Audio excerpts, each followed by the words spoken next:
In a dimly lit room where the metallic clinks of replicated hands echoed eerily, a voice cried out in agony, cursing the searing pain. A boy sat injured on a bed, clutching his side with a furious expression, swearing vengeance through clenched teeth as he roared that he would kill every last one of them. The scene shifted to the Demon Lord's castle, where swords clashed in chaotic symphony, and 6 heroes battled fiercely. Amid the struggle, a female warrior exclaimed in frustration that the Demon Lord stood right before them, but the others were overwhelmed, urging a retreat. The main hero, hearing her, suddenly realized something and called out to Akito-sama. She responded that they would hold off the gods, and he should focus on the Demon Lord. Nodding with determination, he charged toward the enemy while the demon laughed mockingly. As an explosion erupted and the hero's sword flared with power, he steadied himself, muttered an apology, and plunged his blade into the demon, who screamed in disbelief at being defeated before vanishing. Breathing heavily, the hero stood victorious while his comrades rushed over, the girl calling his name. As they gathered behind him, he remained silent for a moment, then smiled and finally declared that they had won and peace would now return to the world. 1 month later, in the holy capital, a banquet in a guest mansion marked the 5th day of the hero party's celebration. Slumping onto a sofa, Akito groaned about the exhausting festivities as someone placed a glass on the table. Looking up, he nearly called out her name before she introduced herself as Flora, the scientist of the holy nation of the 5 great countries, land of God. She teased that she never expected the hero who conquered Pale Peak in a week would tire from a mere party. Hugh grumbled, expressing his distaste for formalities. She leaned over the back of the sofa and reminded him that after tomorrow's joint victory ceremony, he would be free, encouraging him with a smile. He nodded as laughter approached, and his comrades entered when addressing him as Big Brother and urging him to cheer up. Akito responded warmly, reminding everyone they were the legendary heroes who saved the world. The speaker at one xylem of the martial nation, and admitted he too disliked formality. Doug of the Magic Nation marriage acknowledged Akito's immense contribution, while Shinami Nogi of the Eastern Nation Muashi remarked on Akito's impressive solo duel with the Demon Lord. Akito modestly replied that it was not his strength alone and that he could not have done it without them. As Garen Rudolph of the Military Empire Guy arrived, Akito greeted him and questioned why no thanks were needed.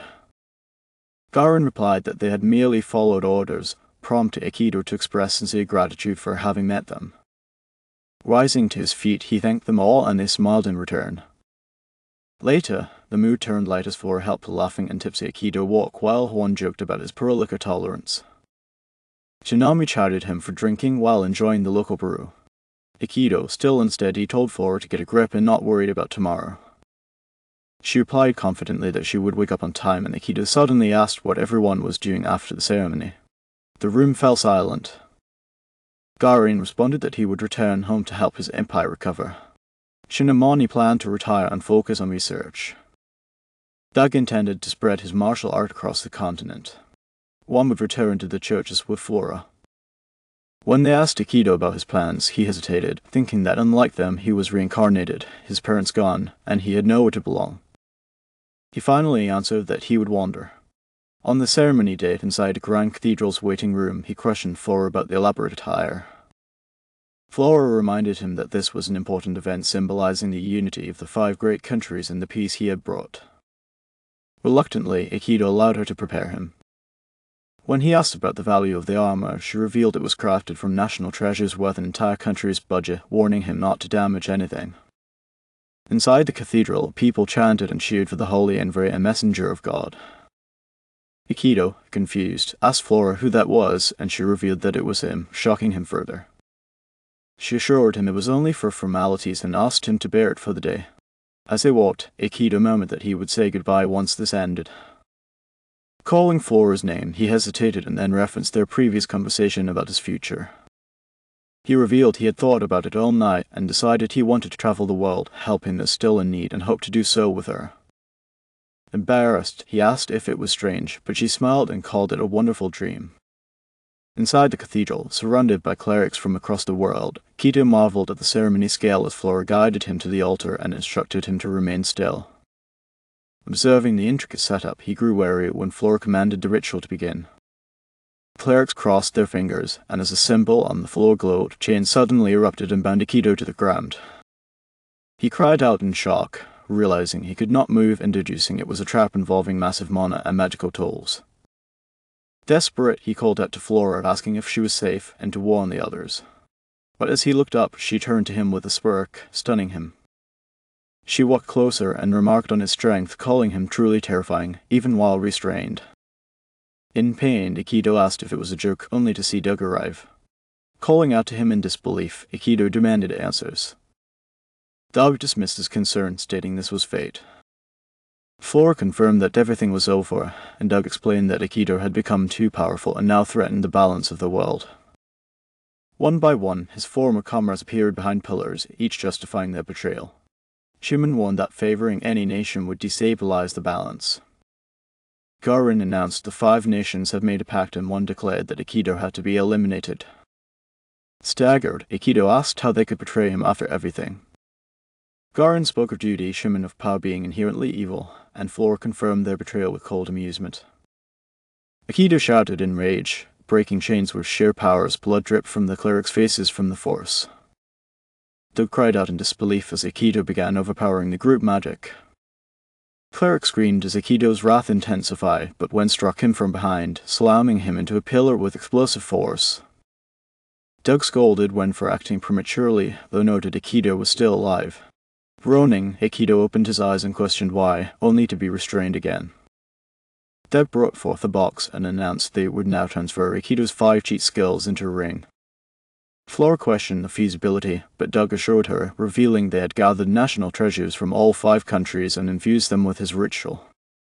Starting the process, he activated a seal and poured energy into Akito's body, which began to burn as Akito screamed, his nerves feeling as if they were being torn apart. The sweat from his body reached the ring, completing the ritual. Doug lifted the ring and confirmed the success. Flora asked what to do with Akito, and Doug proposed, claiming he had returned to the heavens. Akito, enraged and broken, screamed that he had fought for humanity, only to be discarded and betrayed, declared the 5 great nations his enemies. When mocked him while Doug instructed someone to end his misery, Shimon approached with a sword, but Akito, unable to move, began to laugh. Flora asked if the pain had driven him mad, but Akito replied that he had discovered one part of his body still functional. Suddenly, mana erupted from within him, triggering an overload. Doug realized Akito was about to self-destruct. Flora screamed for everyone to flee. Kaido, pouring every last ounce of strength into his final act, declared he would take them all down with him. The cathedral exploded. The blast, visible from afar as soil and debris, clouded the sky. As the dust settled, Garen stood wearing the ring, prompting the others to approach. Doug noted Garen had already activated the ring and marveled at the cheap power's durability. Flora praised the plan's perfect success and tried to soothe tensions, but Garen criticized her hypocrisy. Schumann warned against threats and one suggested a battle to determine the strongest. Doug intervened, warning that a fight would lead to global war. When left, Flora dismissed the tension and she knelt, praying for divine blessings upon the future. The hero was gone. The explosion was publicly framed as divine aftermath and the people believed the lies. All except the loyal followers Akito had once saved. Now in a quiet wooden house, a girl carried 2 buckets, calling out that she was heading to fetch her. Her master warned her to be careful. As she approached the river and filled the buckets, she muttered about the strange explosion the day before, only to spot a body beneath the trees. Screaming, she shouted for her master. Someone was out there. This was the beginning of Akito's revenge. Akito was trapped in a flashback, screaming as a voice cried out that they had agreed to take Big Bro Akito out, and she declared, too much power becomes evil itself. While Garen insisted everything was for the Empire, and Doug muttered it was fate. Akito listened, his thoughts spinning in disbelief as he recalled how they had traveled together, how they had fought the Demon Lord side by side, wondering why they would betray him, why this was happening. He reached a trembling hand toward Flora, shouting her name and pleading that this had to be some kind of mistake, especially from her, stammering that he had really cared about her. Flora turned her face toward him and smirked coldly. And Akito's heart sank as she said, "Poor Akito-sama, to think he never realized we were using you until the very end." His eyes welled with tears as he thought he would never forgive them that they had used him and taken everything. And with that, he vowed again that he would never forgive, deciding that every one of those 5 nations' asteroids were now his enemy. He swore he would get revenge no matter what it took, and screamed that he would kill them all, jolting awake with a start and scanning his surroundings in confusion, whispering, "What the hell? Where am I? What is this place?" He saw himself lying in a bed and muttered that he was alive. Then tried to get up, but could not move, his own voice sounding foreign in his ears. A girl peeked nervously through the door and muttered crap, then dashed down the stairs and called out to her master that he was awake and in agony. The master responded that the painkillers had worn off and the two hurried into the room, the master moving to hold him down while instructing the girl to force the medicine in. She complied with a firm "got it," and Akito struggled to gulp the bit of medicine, his mind racing in terror as he wondered what was happening, where the hell he was, and who these people were.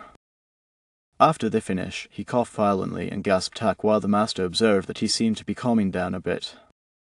Akito's eyes dulled as he drew in a deep breath, then snapped open with urgency and glared at them, demanding to know who they were, what this place was, and how long he had been unconscious.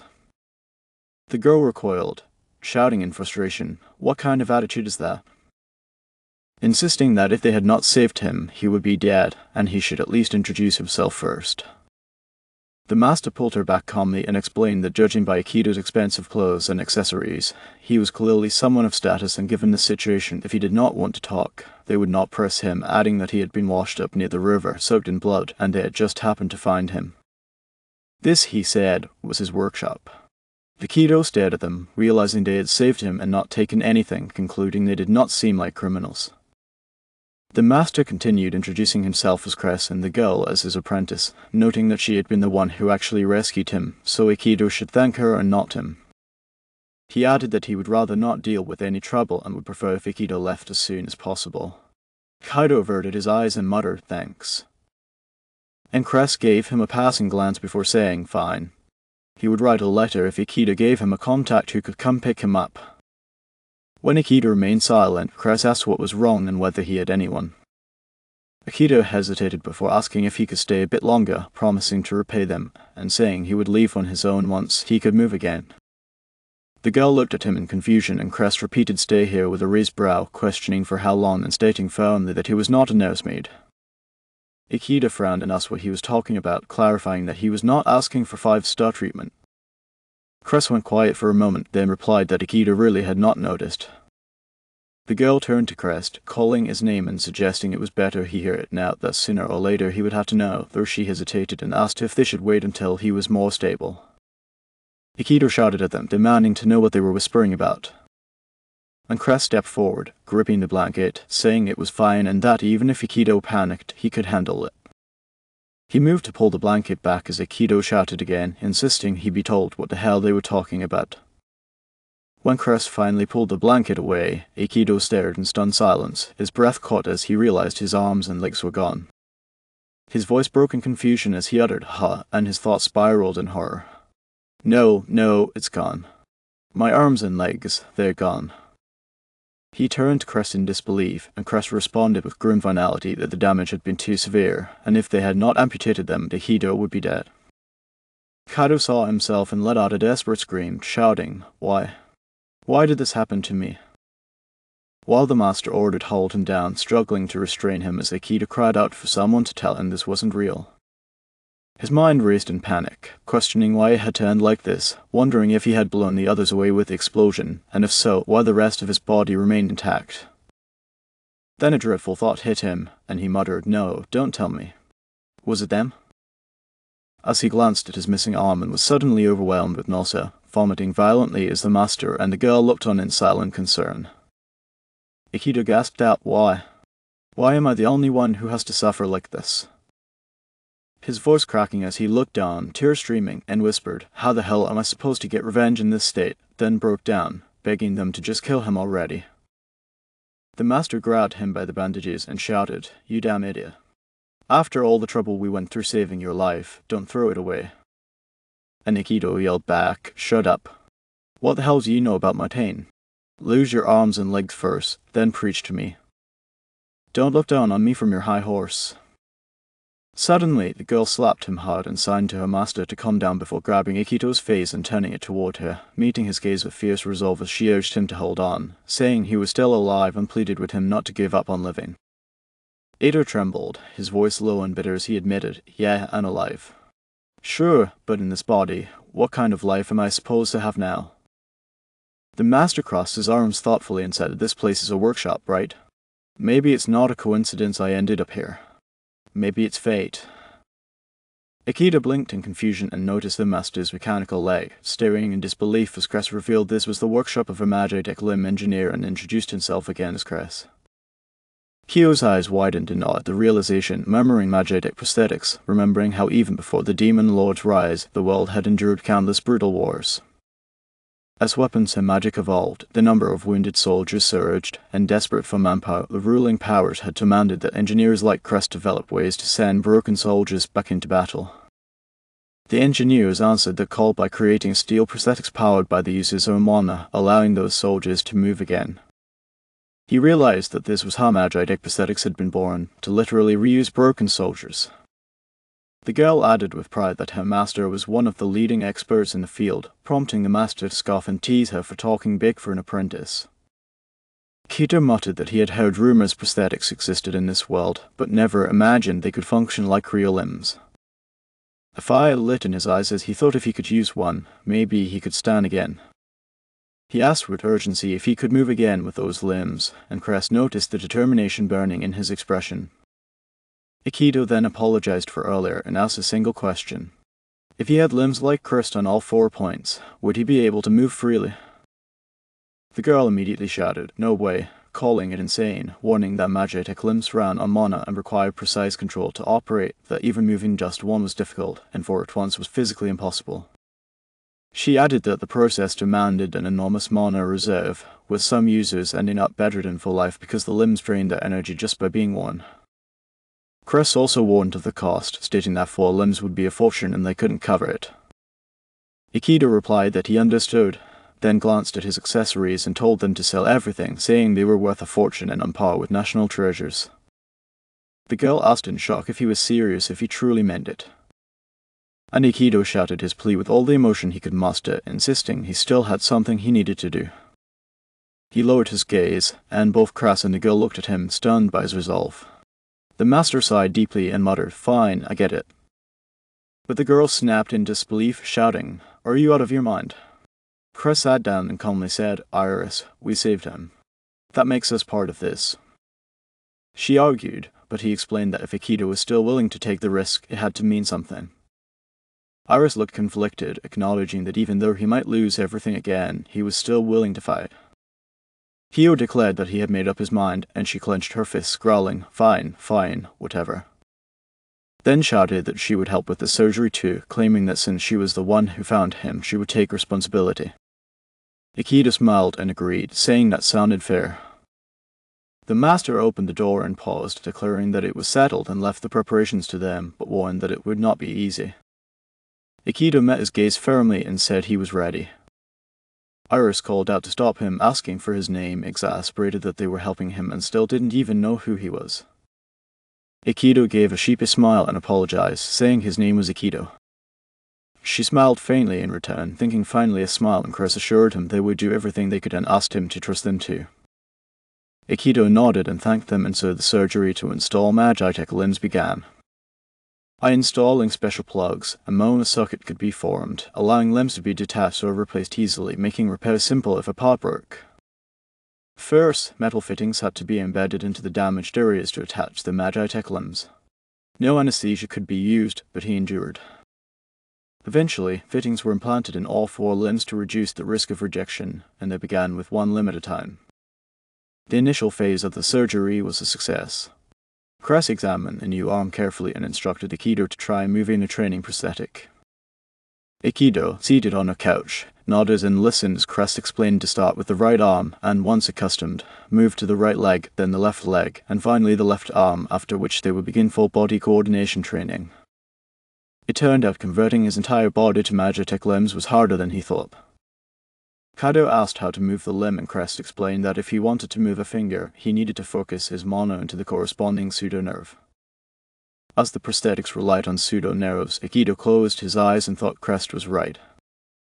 Sensing a strange connection between himself and the limb, Iris watched closely as Crest urged him to begin with a finger and to take it slow, using only a small amount of mana.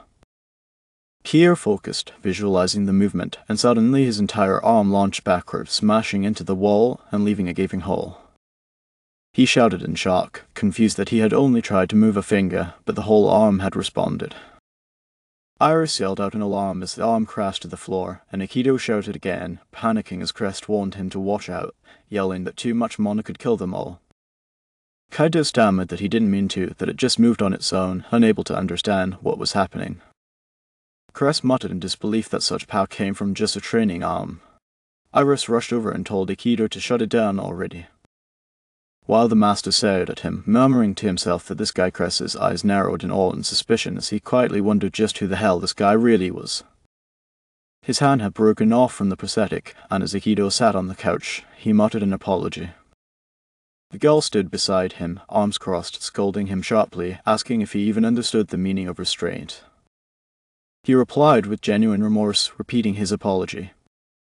Master stared at him in disbelief, muttering under his breath, trying to comprehend what kind of freak Akito was to break a Magitech prosthetic with sheer mana output. It was absurd. No standard prosthetic could withstand that. Approaching, he declared that standard issue prosthetics couldn't handle his mana and that he'd have to craft a custom set. Akito lit up with hope, but Master added he'd be charging extra, and Akito would pay for the damage to the floor and wall as well. Akito groaned in defeat. The path to acquiring his Magitech limbs was pure torment.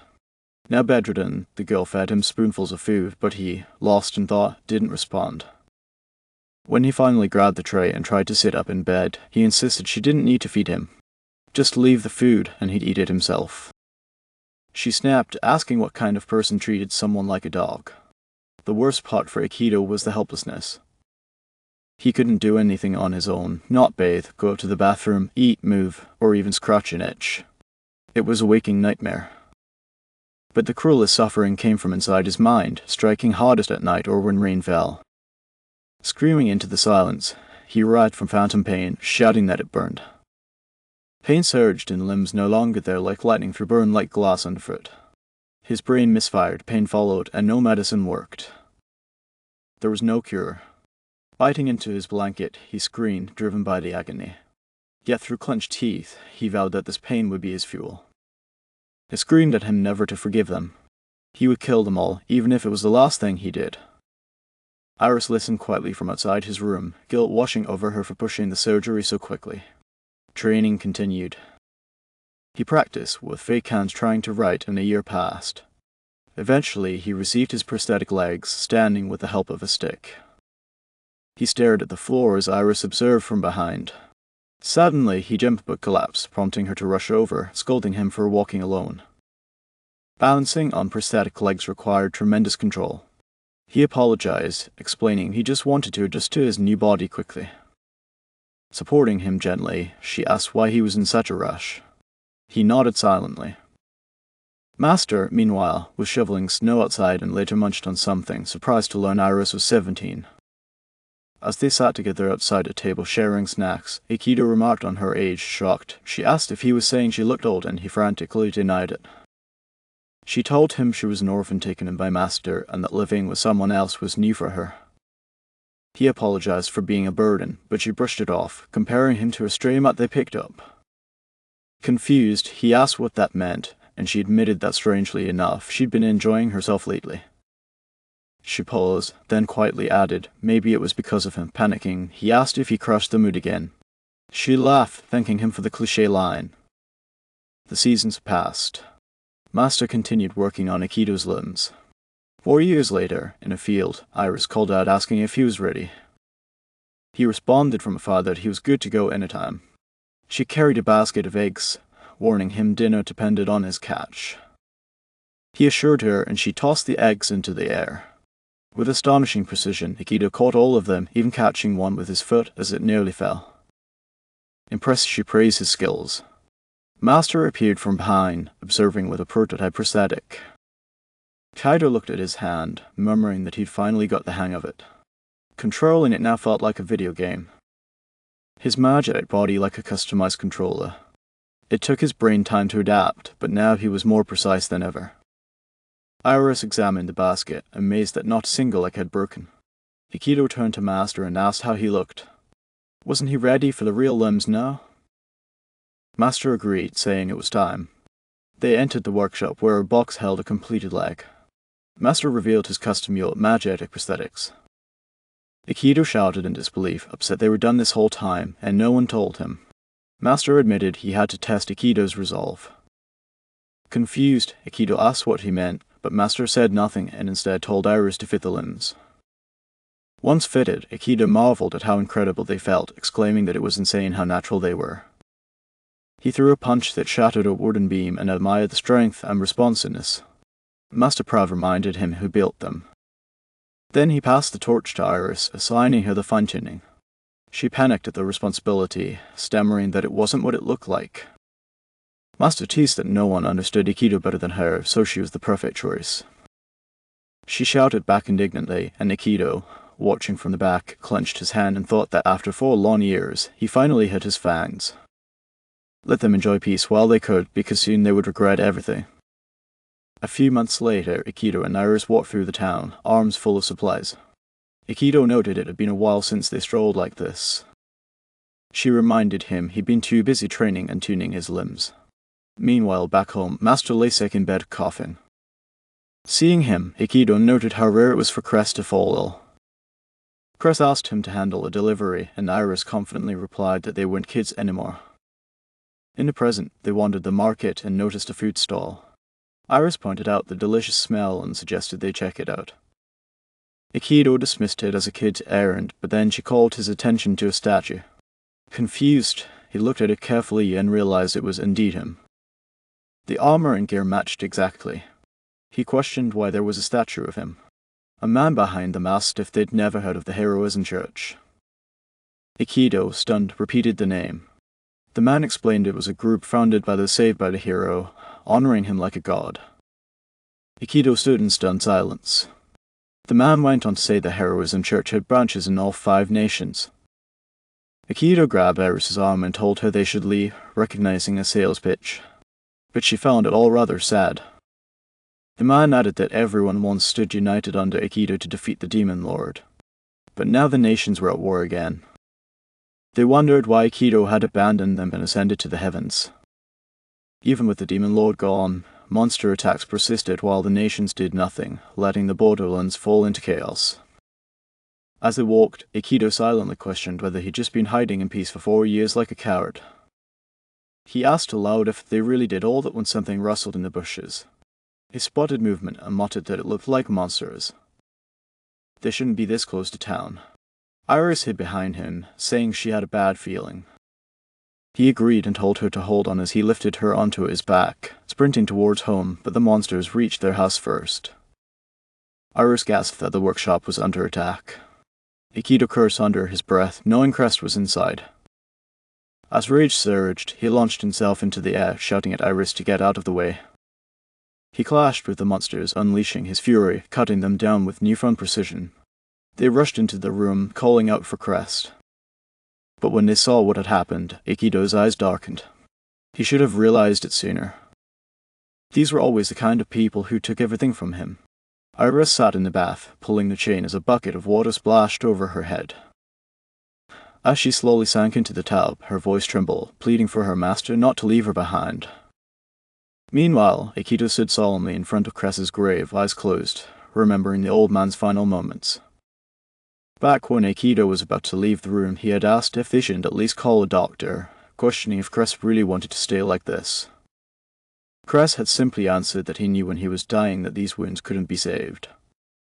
Akito had hesitated, mentioning Iris, explaining that she'd rushed off in a panic to find medicine, desperate to stop her master from dying. Crest, coughing harshly, had called her a stupid apprentice for leaving at such a time. Akito had murmured through clenched teeth, wondering why this had to happen to Cress, if it was just bad luck or if it was somehow his fault. Cress had denied that, blaming the 5 nations for ignoring the monsters, insisting that if they had acted, this never would have happened. Then he had told Akito there was something he needed to say. Akito, assuming it was about Iris, promised to look after her. But Cress said it wasn't just about her. When Akito had first washed up there, Chris had never asked about his past, but he could see it in Akito's eyes. The look of a man driven by revenge, willing to sacrifice everything. That fire in him had made Chris hesitate to give him Magitech limbs, afraid that enabling his revenge might plunge the world into another war. Akito had laughed softly, realizing that was why Chris had tested his resolve so much. Chris admitted that even though he hesitated to the end, once he saw Akito and Iris working together, he knew they would finish what he started. Akito had nodded, saying that at this point the gear was something they had created together. Chris had asked only one thing in return to protect that idiot apprentice. With those final words, the old man had passed. Now, as Akito approached Iris at the grave, he called her name and told her they needed to talk. She stood up slowly, looking hollow as she whispered that this was too cruel. He told her everything, how he ended up there, and then asked if she believed him. She shouted back not to insult her, saying she had watched him for 4 years and knew he wasn't the kind of person to lie. And she asked what he was going to do now. He answered that he was going to get revenge. She asked if it was just to get his power back, and he admitted that was part of it, but mostly he wanted them to atone. When he explained that he couldn't stay with her and warned her it was dangerous to remain in the workshop alone, she yelled that she was going with him. He stared in disbelief and questioned her, but she fired back, asking who else could maintain his prosthetics. Stunned, he realized she had a point. No one but her could fix them. The limbs were one of a kind, powered by ideas he had brought from modern Japan, mostly inspired by anime and manga. Sitting at the table, he asked if she could make the arm stretcher fly off, maybe add boosters to the legs. She said they could try, and the build evolved into a fully loaded custom monster.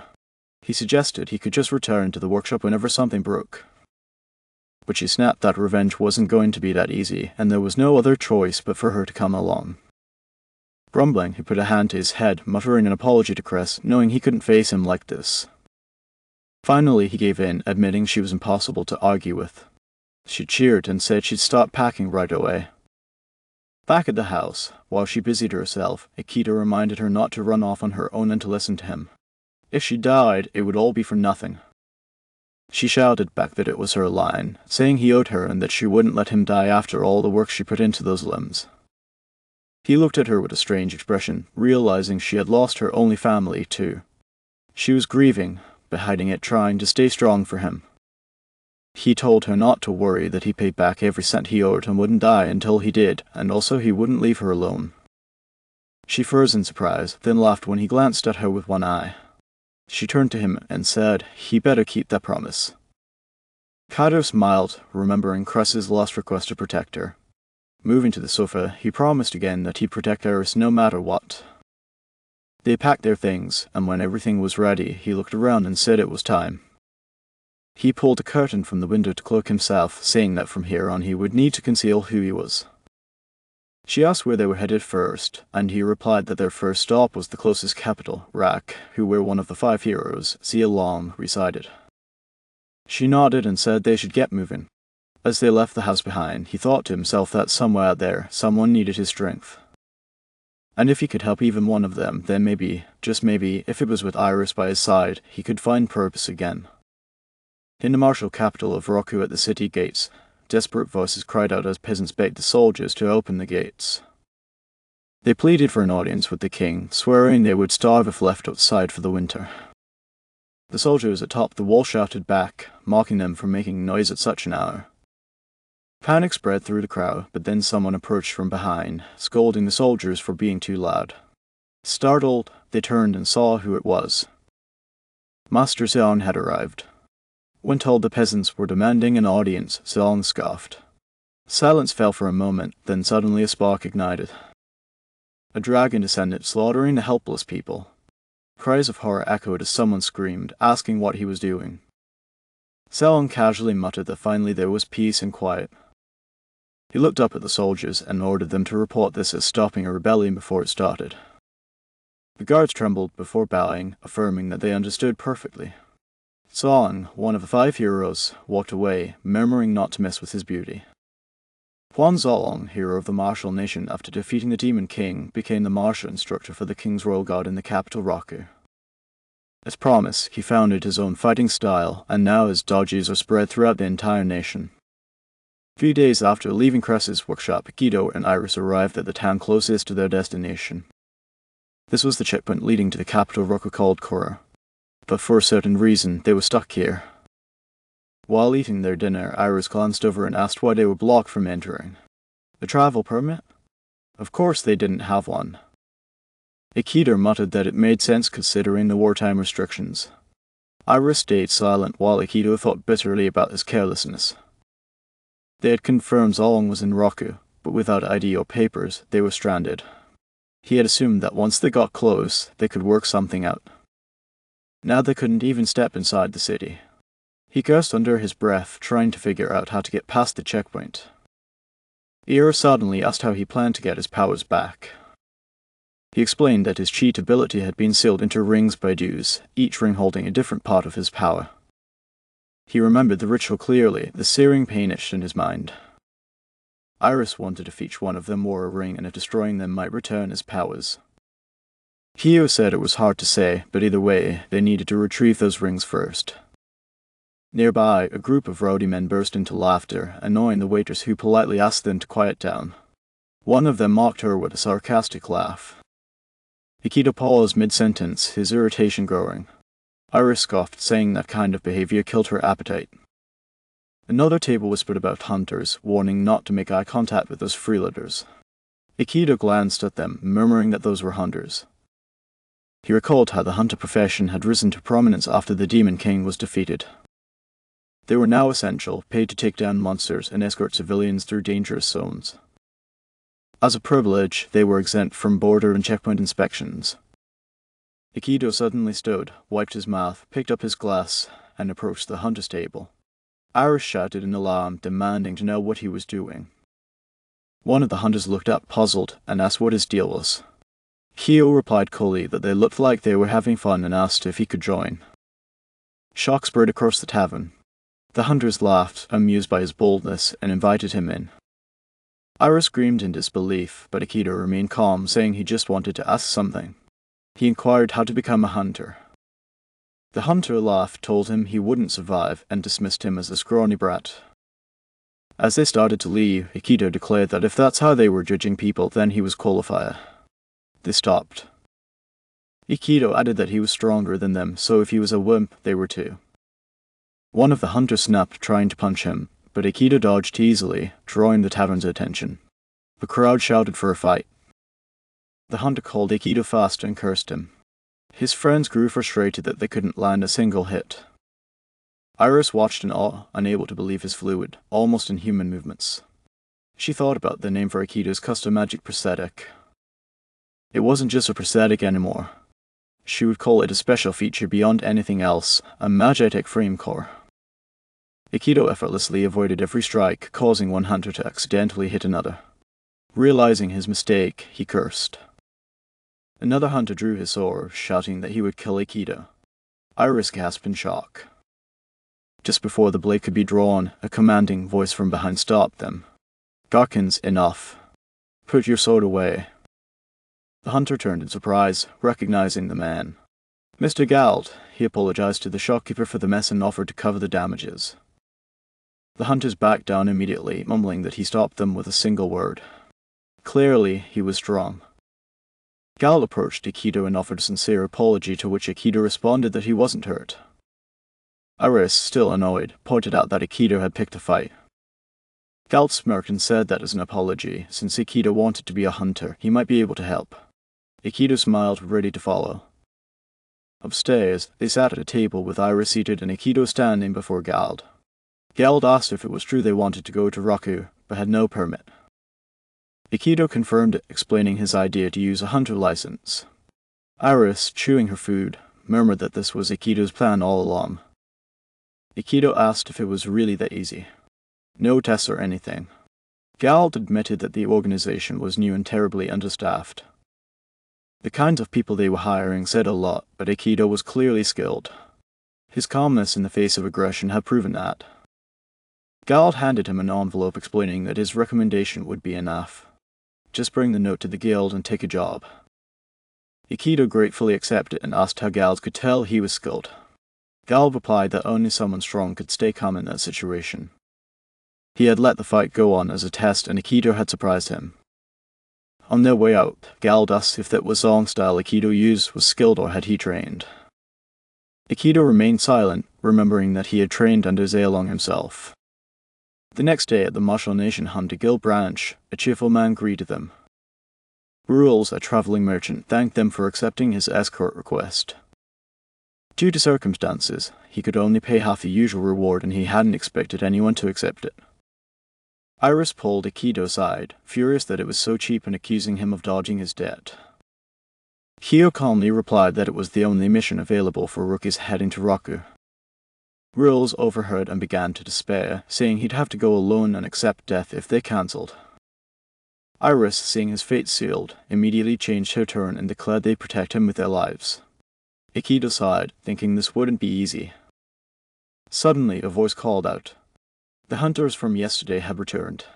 They surrounded him, intent on finishing what they started. Akito looked at them silently. Moments later, the three of them were on the floor unconscious. He walked away, thinking it was good he hadn't used his full strength in a real fight against humans yet. Everything checked out. One of the hunters groaned, asking why Akito hadn't finished him off. Was he trying to show mercy? Did he think he was a hero now? Akito grabbed him by the collar and growled that he had originally planned to steal their licenses to get into Rao, but their boss had changed his mind. A hero? He hated heroes.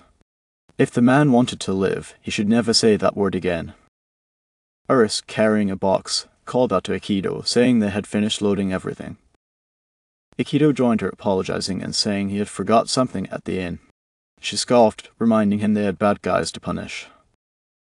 A voice asked if they were ready. Akito confirmed. The man nodded and declared it was time to move out. As Akito sat in the back, he thought to himself, bad guys, huh? The 5 heroes were some of the worst monsters alive. He would lose in a fair fight. So instead, he would become an even bigger villain. He wouldn't stop.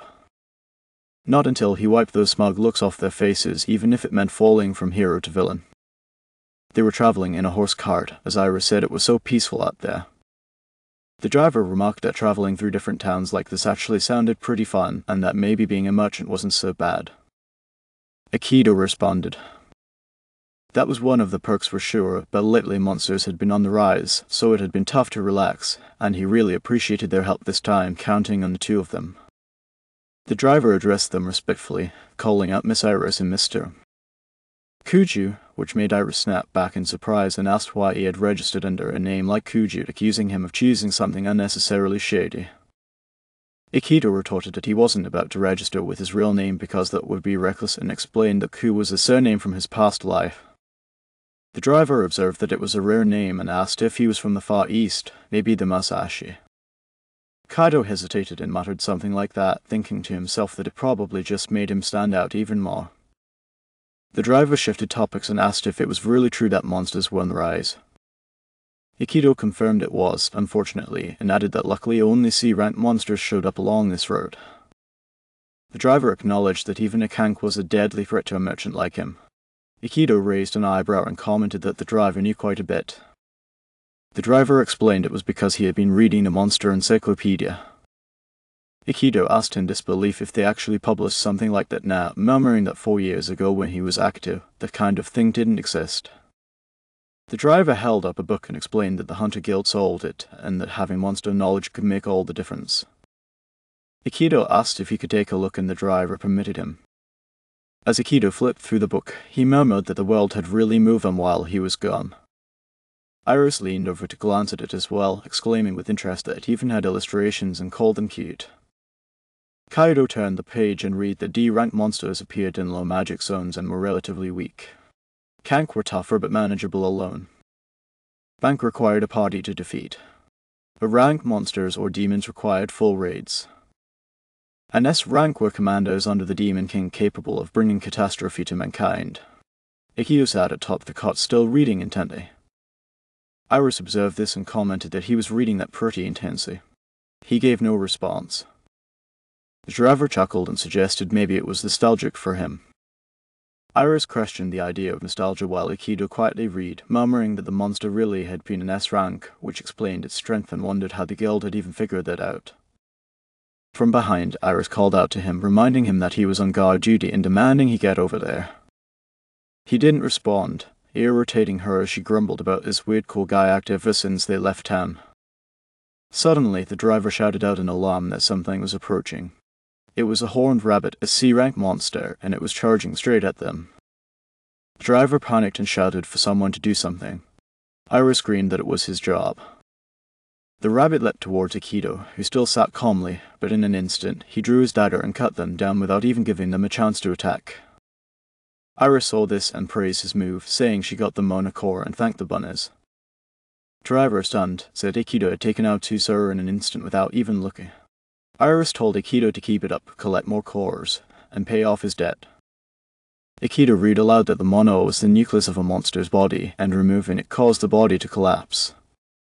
He continued that monomers had high magic conductivity and were used in magical crafting to create conductive materials.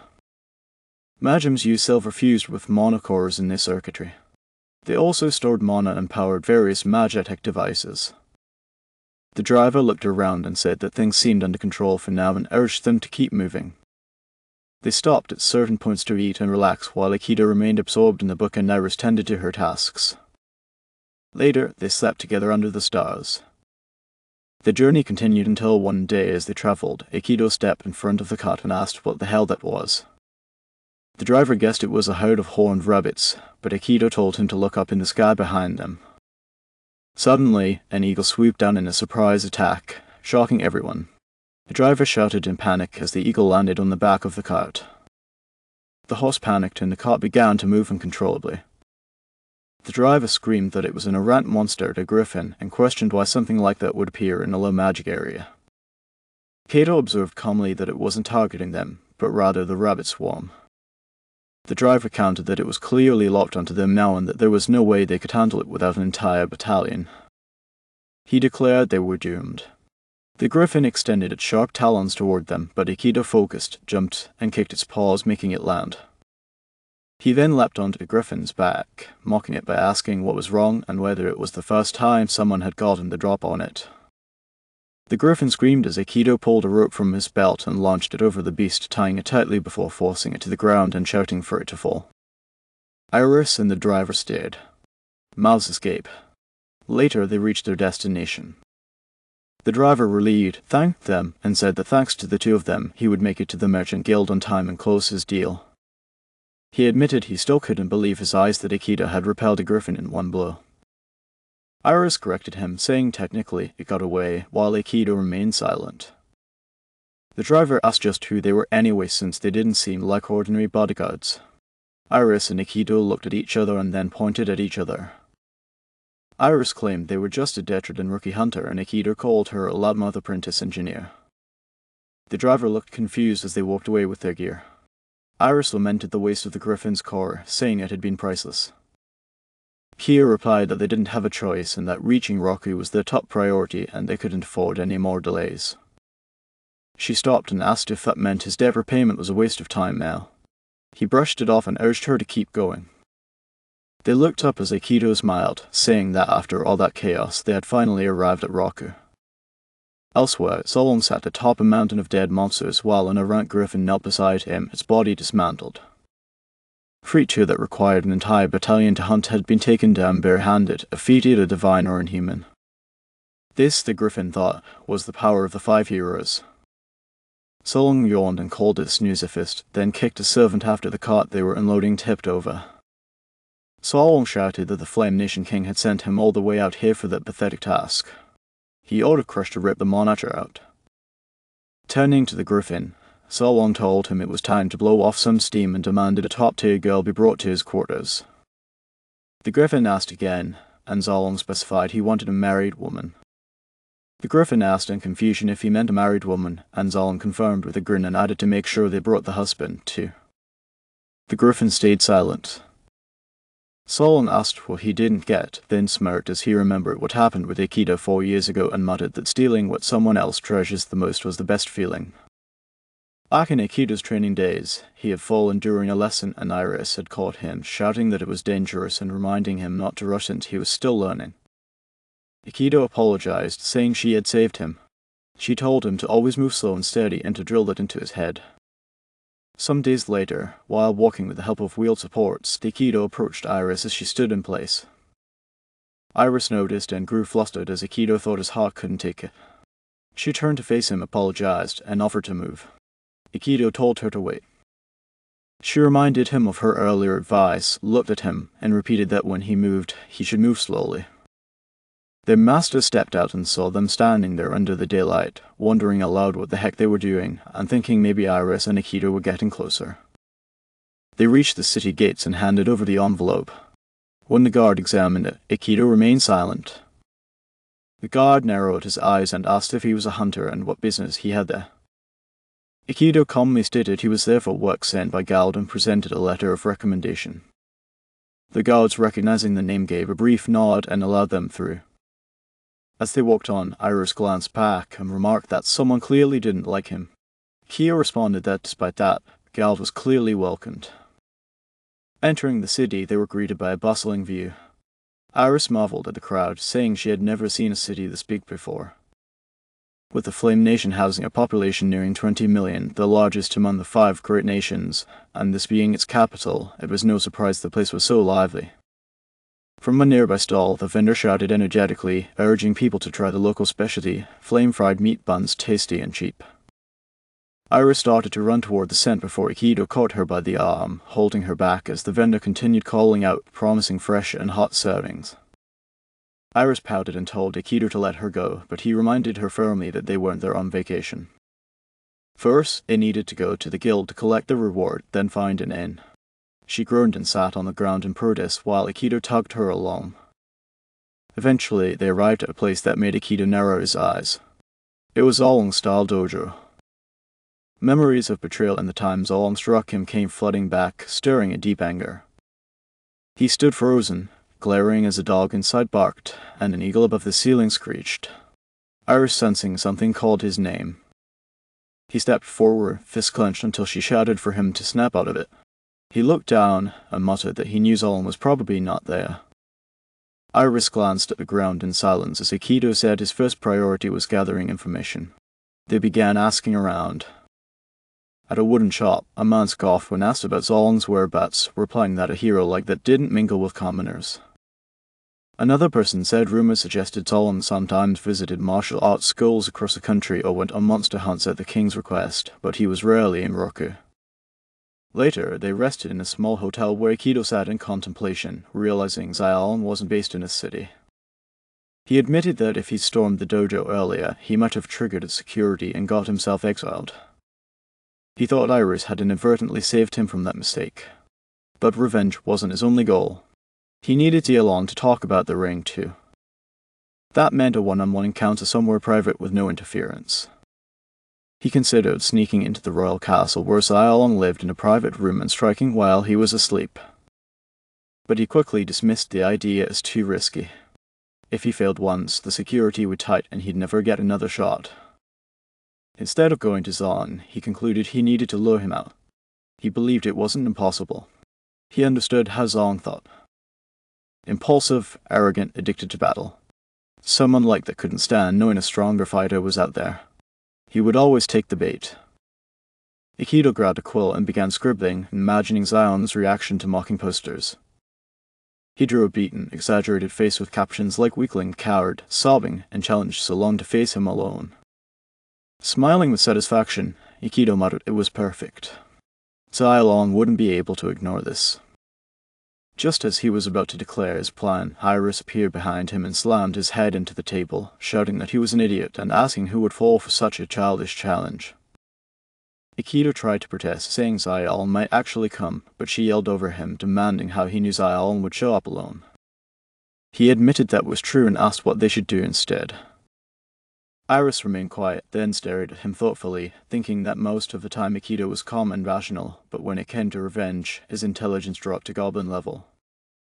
Akito grumbled under his breath as she reflected further, noting how he completely lost sight of everything around him. She murmured that maybe that reckless side was part of his charm, then quickly coughed and announced that she had gathered some information. When he looked at her with surprise, she shouted that she had been invited to join a female hunter's party and they had taught her about Rocky's customs and culture. He asked suspiciously if she hadn't just been goofing off. She reassured him she had also been gathering intel and had found out about a major upcoming event. He opened the invitation she handed him and asked what it was. She explained that it was the Flame Nation's Grand Summit Tournament, an annual martial arts competition hosted by the royal family. It originated from a legendary duel between two warriors who served the first Flame King, and the victor was honored with a royal feast. There were no entry requirements. Akito asked what the point of joining such a tournament was. She told him the event had been suspended during the Demon King crisis, but one person had won it 5 years in a row. That person was Zolom. Akito's eyes widened as she explained his 5-win streak hadn't happened in over 100 years, and that if he won this next one, he would set an all-time record. Rumor had it he was definitely going for it. Akito thought to himself that knowing Zolom, he would enter for sure. He lived for titles and glory. Iris added that if he could face Zolom directly in the tournament, it would be his best shot at getting the ring back, and at the very least Zolom would be in the city during the event. Akito began to laugh, confusing Iris. He declared that a hero showing himself so publicly was incredibly convenient. Scratching his head, he thought choosing Zolom as his first target had been the right call. Iris observed him a mixture of concern and curiosity. And so, with everyone chasing their own goals, the Flame Nation's greatest event prepared to unfold. The Grand Summit tournament was about to begin. In the city, fireworks exploded so loudly that Akito, watching them through the window, muttered to himself that no wonder it was so loud, shaking his head and thinking how wild it all seemed, remarking on the massive crowd and how he hadn't expected the event to be this enormous, noting how they had been partying since before sunrise. He turned to look back at Iris and asked in surprise if she was already up, scolding her that staying up late would kill her, to which she shouted sarcastically, wondering whose fault that was, then sighed and questioned seriously if he was really going to enter looking like that. Glancing at his mechanical hand, Akito blinked and asked if she meant this, stating that he had not much choice and that it was a last-minute call. Iris warned him flatly that it was made of nothing but sane force wires, and compared to the Magitech limbs, it only had 1/3 of the power and durability. He waved her concern off, insisting it was just the qualifiers anyway, and if he could not get through them with these limbs, there was no way he would beat Zol. She warned him sternly not to break them, reminding him that even a spare part patchwork, it was worth enough to buy a house.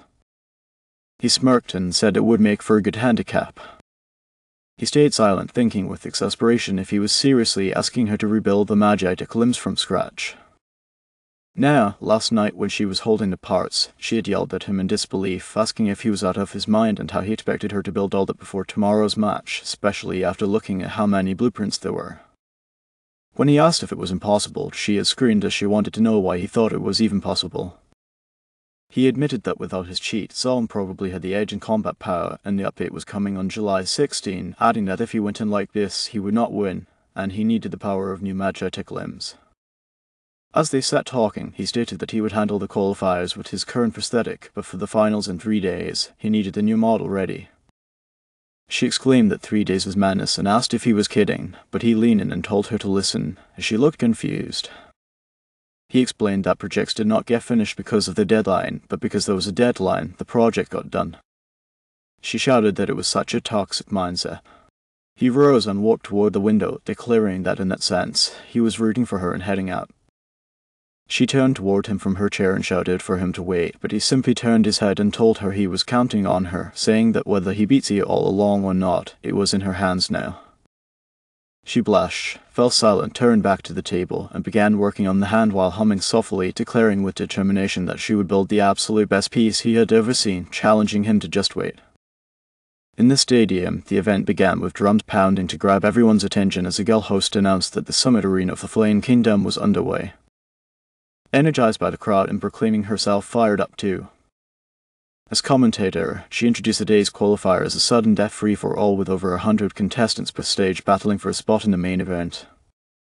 She highlighted the presence of the Flame King himself and the nation's beloved hero, Zolom, who as last year's champion had automatically earned his place, questioning whether he would claim his 6th consecutive win. At the entry gate, a staff member handed out the entry forms, telling Akito that he would be split into groups of over 100 for the qualifiers and that each group would fight until only one remained, with the survivors moving forward and the top 16 facing off in the final tournament where one winner would rise above the rest. Akito confirmed that magic was mostly banned, to which she replied affirmatively, explaining it was a martial arts tournament after all. Inquired about Magitech limbs, and she assured him they were totally allowed, stating that even if they ran on mana, prosthetics were considered part of the body and many past fighters had used them. Akito observed that it made sense historically. She informed him that weapons and armor were allowed, but all blades had to be dulled, and anyone caught deliberately trying to kill would be banned for life. As he filled the form, he muttered that ban for life was honestly a pretty lenient rule. Thinking to himself that if someone never planned on returning, then even spilling blood in the finals was fair game. Akito chuckled quietly, causing a nearby girl to murmur that he was creepy and wonder if all martial artists were like this. She handed him his badge number, and as he read it, he murmured Group D number 30. A guard standing nearby noted his group inside, remarking that it was tough luck and that every year the biggest names just happened to end up in the same group, calling it synchronicity and stating that this year's Group D looked especially brutal. Pointed out a man standing far away and told them to see for themselves, introducing him as mercenary foe and skill, but the type who would do anything for money. And on the battlefield, he had skewered dozens with the lots of his like trophies, which was why they called him Impalement Phone, warning Akito to do himself a favor and drop out because Phone saw the tournament as one big murder show. Phone, overhearing this, looked forward and muttered that it was a piece of trash, then walked past them. The guard called for all contestants to gather in the center of the stadium. The referee announced the beginning of the D group qualifier and instructed all contestants to attach their numbered badge to their chest, warning that losing their badge or falling out of bounds meant disqualification and only survivors would advance to the main tournament. One contestant panicked loud, questioning if they were really supposed to fight with that many people, calling it nuts. The referee reminded that intentional killing would result in immediate disqualification. Phone stood silently against the crowd and thought to himself that basically one just had to avoid getting caught, then wondered how many he could take out in the chaos. Akito stepped forward and suggested they move to the center, noting that the edges were a death trap. Other contestants yelled at him to stop pushing and questioned his odd behavior, asking if he was trying to throw the match by heading toward the edge. Kyo calmly replied that he did not want to waste energy on the qualifiers and would make it quick. As the others looked on in confusion, the referee shouted that Group D's match was now beginning. As everyone started fighting with their weapons, Akito suddenly dashed through the chaos. One onlooker pointed out in shock that the guy's arm was gone, then noticed something and shouted in disbelief, asking what that was. As they looked up, they noticed a rope tied to his wrist. Another contestant yelled that it was a rope and wondered what was going on. As the chaos continued, Griff silently watched from the stands while someone shouted that the contestant was pulling a string around the arena. Akito slid across the ground, muttering that it should be enough, and threw the rope to a pillar across the arena. Just then, a massive man came at him from behind, yelling angrily for him to stop wandering like an idiot. But Akito kicked him square in the face, grabbed his large axe with one hand, and remarked that it was perfect timing. He struck a stone with the axe, pulling more of the rope tighter around the arena, then grabbed the corner firmly.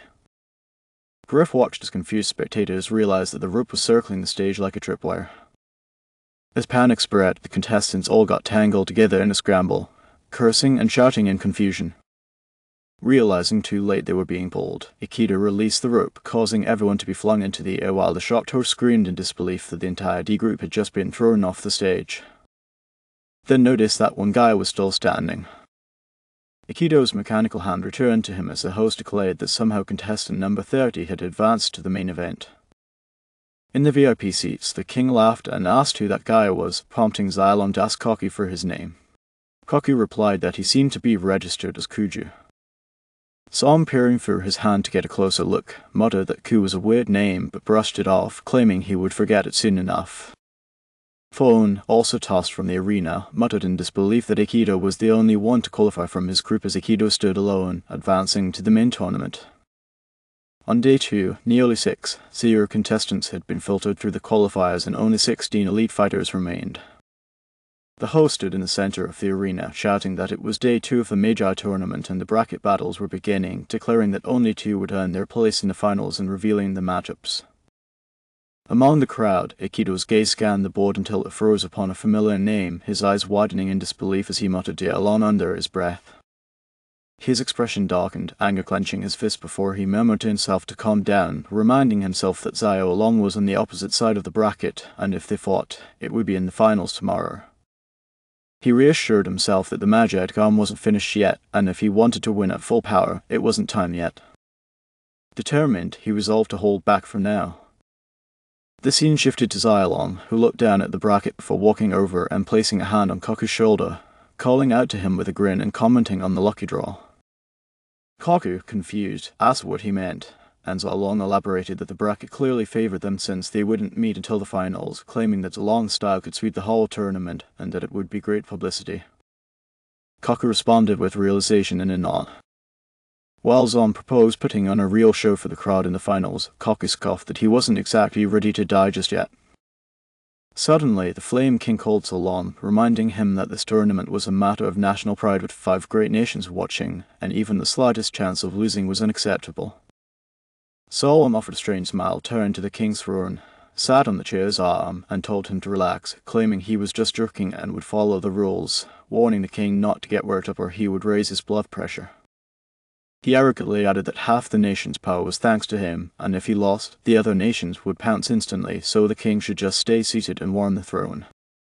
As he walked off, he demanded a reward and plenty of women, calling Kaku to follow. The king remained silent. First match was called, pitting the masked prince Kikurosu against Kuju. The host shouted with excitement as the match began, mocking that fighting barehanded was an insult. Kiko launched a massive punch at Akito, but Akito calmly caught his fist with one hand, stopping him in place. Kik stammered in disbelief before Akito folded his arms and slammed him to the ground in a single move, rendering him unable to continue. The host declared Kikurosu defeated and Ku the winner. In the second match against Iron Fon's Rose, the host excitedly remarked that Ku's arm clearly had some trick to it and that if Rose avoided that arm, he should be fine. As Rose aimed a strike at Akito, Akito simply sidestepped and raised his knee. Rose's sword shattered against his leg, shocking him, and Akito apologized dryly, revealing that his legs were custom too. Rose screamed that it wasn't fair to cover his whole body and armor and that it lacked honor, to which Akito smirked and responded that he wasn't one to talk. Rose unsheathed another sword and declared he had been saving it for the finals, revealing the sacred sword Ormelia, a gift from Grand Commander Baron Garin, shouting for Akito to face it now. Without hesitation, Akito slapped him so hard he collapsed, and the host announced that Rose was unconscious and Kuju had won again. The crowd began to murmur, noting that the Magitech was surprisingly skilled and not just relying on cheap tricks, calling him a dark horse who might make it far. They pointed out that his next opponent would be Kaku, a disciple of the Zayung style, always overshadowed by Zolon, but still a top-tier martial artist. As they spoke, Zhang arrived, drawing cheers. The host began shouting that match 3 of round 1 featured single blade styles, Thursday Takashi against the founder of Anatomic style, the hero One Zolon. The roar of the crowd thundered through the arena, a testament to Zolon's popularity, though the host admitted not understanding the hype. Zolon waved casually to the crowd while Azumi watched silently from the sidelines. Akito observed him from among the spectators, noting the terrifying aura surrounding him and wondering who he was. Azumi demanded the referee start the match, annoyed by the delay. The referee hesitated, but as Azumi stepped forward, he struck Zolon just as the referee called the match to begin. Xiaolong stepped back and easily defended, prompting him to think with mild surprise. Akito noticed the glint of the blade and thought in alarm that the sword was real. Azumi shouted in fury, and Xiaolong asked the referee to stand down unless he wanted to die, claiming things had just got interesting. He admitted he didn't know how Azumi had gotten a real sword in, but noted the bloodthirsty look in his eyes and asked if he was a hardcore fan. Azumi, seething, demanded if Zolon had truly forgotten, accusing him of defiling and murdering his wife, revealing himself as Azumi of the Musashi Nation seeking vengeance. Zolon raised his pinky finger and claimed he had no idea what Azumi was talking about. Azumi declared that he would make him remember in his final moments and apologized to his dead wife, vowing to avenge her, stating he had trained under Lord Shinam for this moment. Zolong tried to recall and muttered about an Eastern woman with a left braid and fluttery features. As Azumi charged, Zolong caught the blade with just his pinky, stunning everyone. Azumi stood frozen in disbelief, unable to comprehend what had happened. Zaolong smiled as Azumi launched an ultra-key burst from a different angle, but Zaolong continued to defend with only a finger. This was one of the 5 cheat abilities Akito had lost, the Grace of Strength. With enough mana, the user's skin hardened like steel, vision extended for miles, and all poison or paralysis was neutralized when focused on vitality. It converted 100% of eternal mana into physical power. Akito had once used this ability alongside his vast mana pool to lift boulders weighing dozens of tons. Ixalong admitted he did not possess the kind of mana, but with precise control of output, he could perform tricks like this. He stopped another strike with only his knuckle, opened his fingers, and sent Azumi staggering back. With a twisted grin, Zaolong finally remembered, casually mentioning an Eastern woman who resisted until he drugged her into submission, calling her the best one by far. Azumi screamed in rage, calling him a sick bastard, and rushed forward. But Zaolong merely tapped his stomach with a single finger, sending him flying across the stage and smashing into the ground with such force that the floor cracked. The host gasped, calling it a shocking development and announcing that Zaolong's single blow had sent Azumi flying. Zaolong turned to Koku and ordered him to get rid of Azumi later, warning that if rumors spread, it would be a mess. Koku nodded in understanding. Suddenly, a stomp echoed through the arena, drawing Zaolong's gaze to its source. He turned and saw Akito standing calmly beside Azumi's broken form, resting a hand on his shoulder.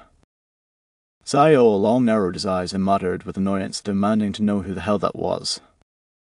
The host, seeing the unexpected scene, shouted in disbelief, asking what was happening and confirming that the contestant was P30, who had suddenly leapt onto the stage. He wondered aloud if Ku had been trying to help Azumi. Akito, staring intensely at Zaolong, clenched his jaw and thought to himself that he had heard everything about what Zaolong had done. Zaolong noticed Akito's expression and scowled, muttering that he didn't like that look one bit. Keck, standing beside him, questioned if Lord Zaolong knew that man or if he had made yet another enemy. Zaolong brushed it off, scoffing that although he flirted with women, there was no way he would be involved with some muter stray. Though a flash of recognition crossed his face as he recalled having seen him before by the river. Akito, his anger barely contained, identified him internally as the bastard from 4 years ago, deciding that this would end today. Zaolong dismissed it with indifference, saying he might as well take out the trash while he was at it, and declared that he would go first. The host protested, shouting that the match couldn't start without permission, but was abruptly interrupted as Azumi suddenly stood up. The host, startled, announced that Azumi was back on his feet, though the match had already seemed to conclude. With shaky breath, Azumi declared his intent to kill Zaolong and gripped his sword tightly, drawing the attention of everyone present. The host exclaimed in shock as Azumi collapsed unconscious while still standing. He officially announced that Azumi had passed out and that the winner was Zaolong, acknowledging the sheer tenacity of both fighters and calling for a big round of applause. With that, the quarterfinals concluded and the host informed the audience that there would be a short intermission to reset the stage. The scene transitioned to a private room where Rafri addressed Akito in a calm tone, explaining that under normal circumstances, interfering mid-battle would lead to an automatic disqualification. However, since Azumi had already violated the rules and the match technically hadn't begun, it was declared void, and he advised Akito to be more careful in the future. Akito bowed slightly and offered a quiet apology, internally admitting that his actions were reckless. As he glanced at Azumi, now lying unconscious with a cloth covering his eyes, he reflected on how his emotions had nearly led him to charge at Zaolong and lose everything. Azumi, stirring weakly, expressed his gratitude, acknowledging that Akito had risked everything to save someone like him. Akito responded modestly, claiming that his body had moved on its own. Azumi then confessed with trembling voice that Zaolong had tortured and murdered his wife, revealing that he had entered the tournament solely for revenge. Akito affirmed that he had overheard everything, though he doubted the rest of the crowd had. Azumi, now weeping, admitted that vengeance had consumed him, breaking his warrior's code and leading to a humiliating defeat, believing only his late wife would truly mourn his disgrace. Akito stood silent for a moment, then gently stated that she must have loved him deeply. Azumi, still resolute, claimed he couldn't turn back now. To which Akito replied that if he could return to a normal life, he should, and that he himself would take Azumi's place and ensure justice was delivered, believing that people like Zaolong deserved no mercy. Meanwhile, elsewhere, Iris stood awake at her desk, glancing at the time and cursing softly that she had dozed off. With 2 nights of no sleep finally catching up to her, she noticed the night sky outside and remarked that Akito hadn't returned yet, meaning he likely hadn't lost. A voice rang out in the street announcing that tomorrow's big clash would be Akito versus Zalong, and Irish, clutching her upgraded Magitech system, murmured to herself with uncertainty, recalling her master and hoping that she had made the right decision. The scene shifted again to a quiet chamber where Kik respectfully informed Lord Cylon that it was nearing the appointed hour and took his leave. Cylon, emerging from a steamy bath, remarked on how late it had gotten, prompting Kik to respond affirmatively.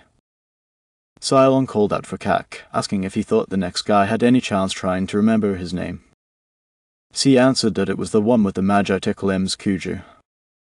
Cylon nodded, acknowledging that guy, while Kak coldly stated that Ku was just a gimmick geezer relying on tricks. He declared his intent to win the match and then forfeit the finals, encouraging Cylon to relax and enjoy himself. Cylon studied him thoughtfully while sipping a drink and remarked on his lack of ambition. He reminded Kak that being at the top came with perks and questioned what Kak truly wanted, suggesting that titles attracted fools like moths to a flame and that he could have women and money just by claiming them. As he turned to leave, he asked if Kak truly believed he could get what he wanted by living in Cylon's shadow. Kak, expression steady, replied that the only thing he wanted was for Lord Cylon to remain the strongest. Cylon smirked, finding that interesting. Next day arrived with roaring crowds as the host announced that the semi-final stage was ready. He explained that for this round, the ring boundaries would be removed. Welcoming everyone to the Deadly Zen Garden, a stage modelled after the Flame Kingdom's historic dueling grounds built for true life or death combat. With contestant Bakia having forfeited, the host confirmed that this would be the final match of the day. Bakia offered a quiet apology, admitting he stood no chance. The referee then addressed Kissi, requesting him to proceed, and Kak acknowledged deep in thought about strength. As he walked, he reflected on how he once chased that ideal. But while Cylon became a hero and then indulged in laziness and luxury, he still held the title of strongest, as if mocking all of Kak's efforts. Kak reaffirmed to himself that as long as Cylon remained the strongest, he would be content living in his shadow. The host voice boomed through the arena, announcing that both contestants had entered the stage. Q versus Kak. The referee declared that with ring out rules removed, the battle would continue until one side was unable to fight or yielded. Kak centered himself and thought with quiet resolve that his only wish was to prove that Cylon was truly the strongest. Kyo attacked, but Kak blocked the strike, prompting Akito to think this guy could really fight. He struck again, and once more Kak locked it, then countered with a low sweep that forced Akito to leap, only for Kak to suddenly plant both hands on the ground and kick upward with such precision that his foot connected with Akito's jaw, launching him into the air with a rare technique that relied only on 2 fingers for ground support. As Akito descended, Kak jumped up to meet him, unleashing a flurry of attacks that Akito struggled to defend against. While observing the astonishing speed of C-strikes and murmuring that he couldn't keep blocking for long, Kak taunted him, asking what was wrong and telling him to hit already, while the host, momentarily stunned, found his voice as a fan shouted in amazement. And the host exclaimed that this was absolutely incredible, calling it a masterclass even a layman could appreciate, declaring CK's elegant, refined movements to be the classic Saiyan style at its peak. While crew held firm against it, another wondered aloud if it was just their imagination, or if both fighters' styles looked strangely similar. Sairon yawned, resting his chin on his hand, watching as he eyed Akito, and called out to him, accusing him of picking up a few Zion moves, but insulting the style with his fighting, vowing to crush his toy too. Kaido replied that since Kak talked so much about Zylon's style, he had a question for him, asking if Kak was supposed to be Zyron's number 2, serving as his right-hand man with the level of skill. Then questioned whether Kak even knew what kind of scum Zon was, saying any style learned under such a man was doomed, and Kak had chosen the wrong man to follow. Kak shouted for him to shut up, insisting that Zyron's style was the strongest in the world, leaving no room for doubt. And his fury ignited as his clothes tore, revealing his massive physique, causing Akito to realize that he had activated the diamond technique. One of Zon's style's ultimate forms that used a special breathing and Kai method to explosively enhance the body. C's punch sent Akito flying, making him think how blindingly fast the strike was, but C appeared behind him and delivered another blow that broke his arm, forcing Akito to curse as he flew through the air. Realizing that Kak had pushed his body past its limits, just like Xylong's hyperchi technique, and that no toy could block such power. Only your own style, could produce something so overwhelming. Kak roared and punched again, claiming it was the ultimate Xylong style and the strongest power in the world. While the host shouted that Kak had gone feral, launching a brutal offensive with Goju unable to land a hit. Wondering if the match had already been decided. Akito responded that if that was what Kak called the world's strongest, then his world must be tiny, and told him he really needed to get out more. Kak lunged again, threatening to snap Akito's other arm. But Akito's next move stunned him as he questioned the strange feeling. Realizing he hadn't seen his own right arm, and wondering where it had gone before throwing his rope arm around a rock and punching Kak from a blind spot so hard that blood burst from his mouth as he screamed in pain.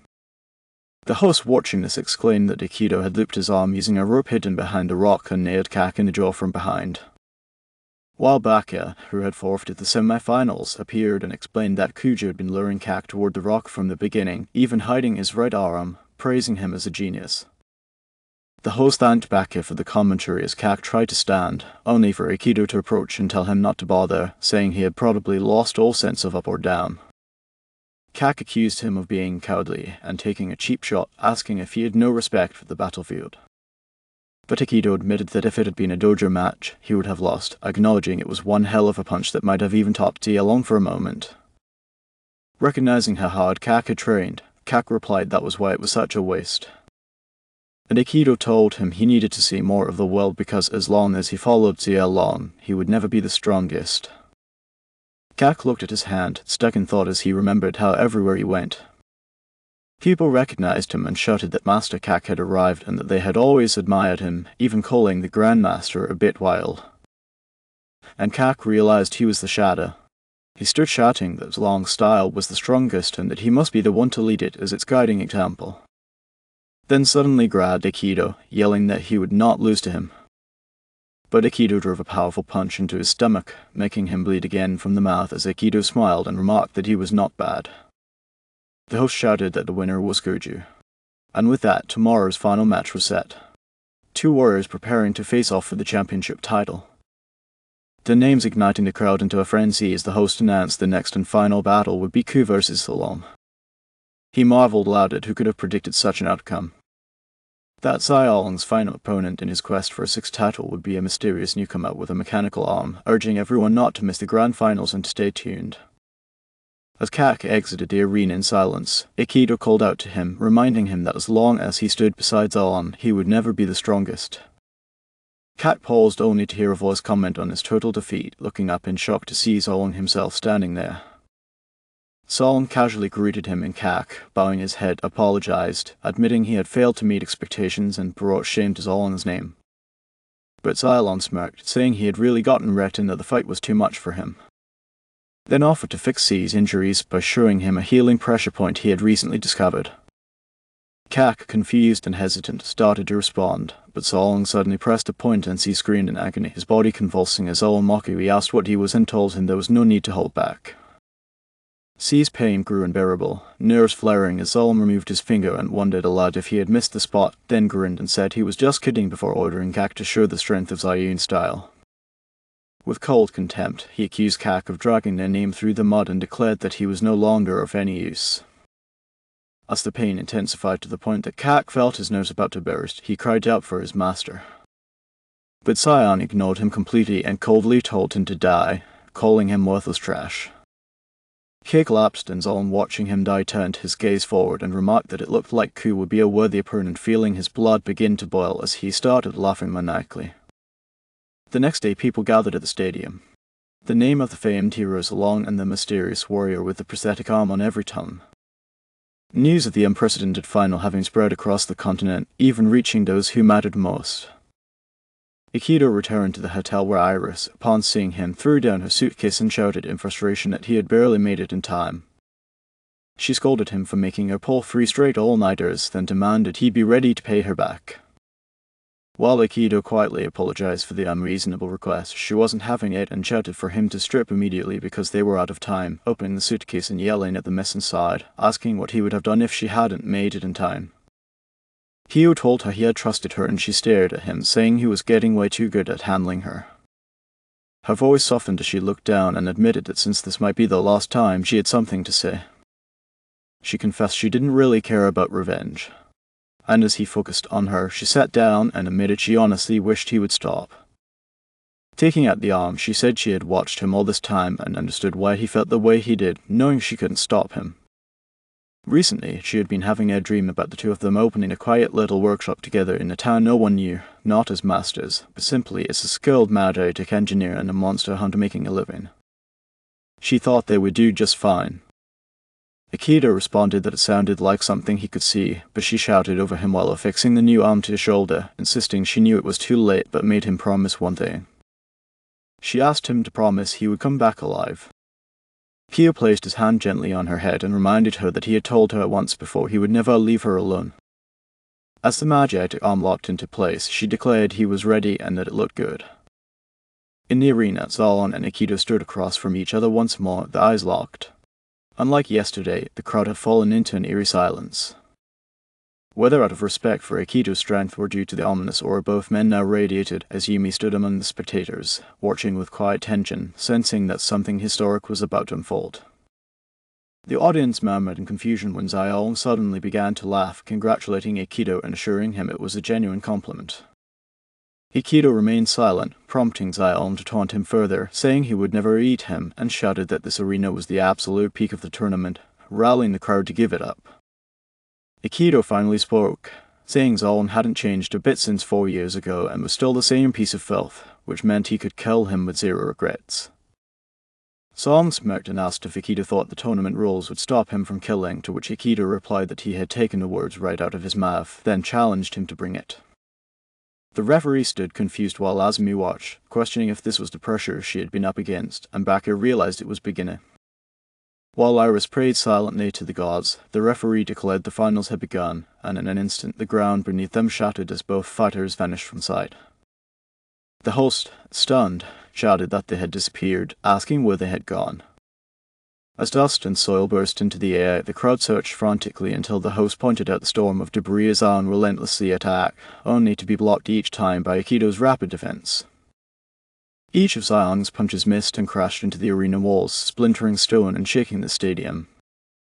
He began laughing as he darted to the other side, shouting that they should end this quickly and that this pathetic farce had gone on long enough.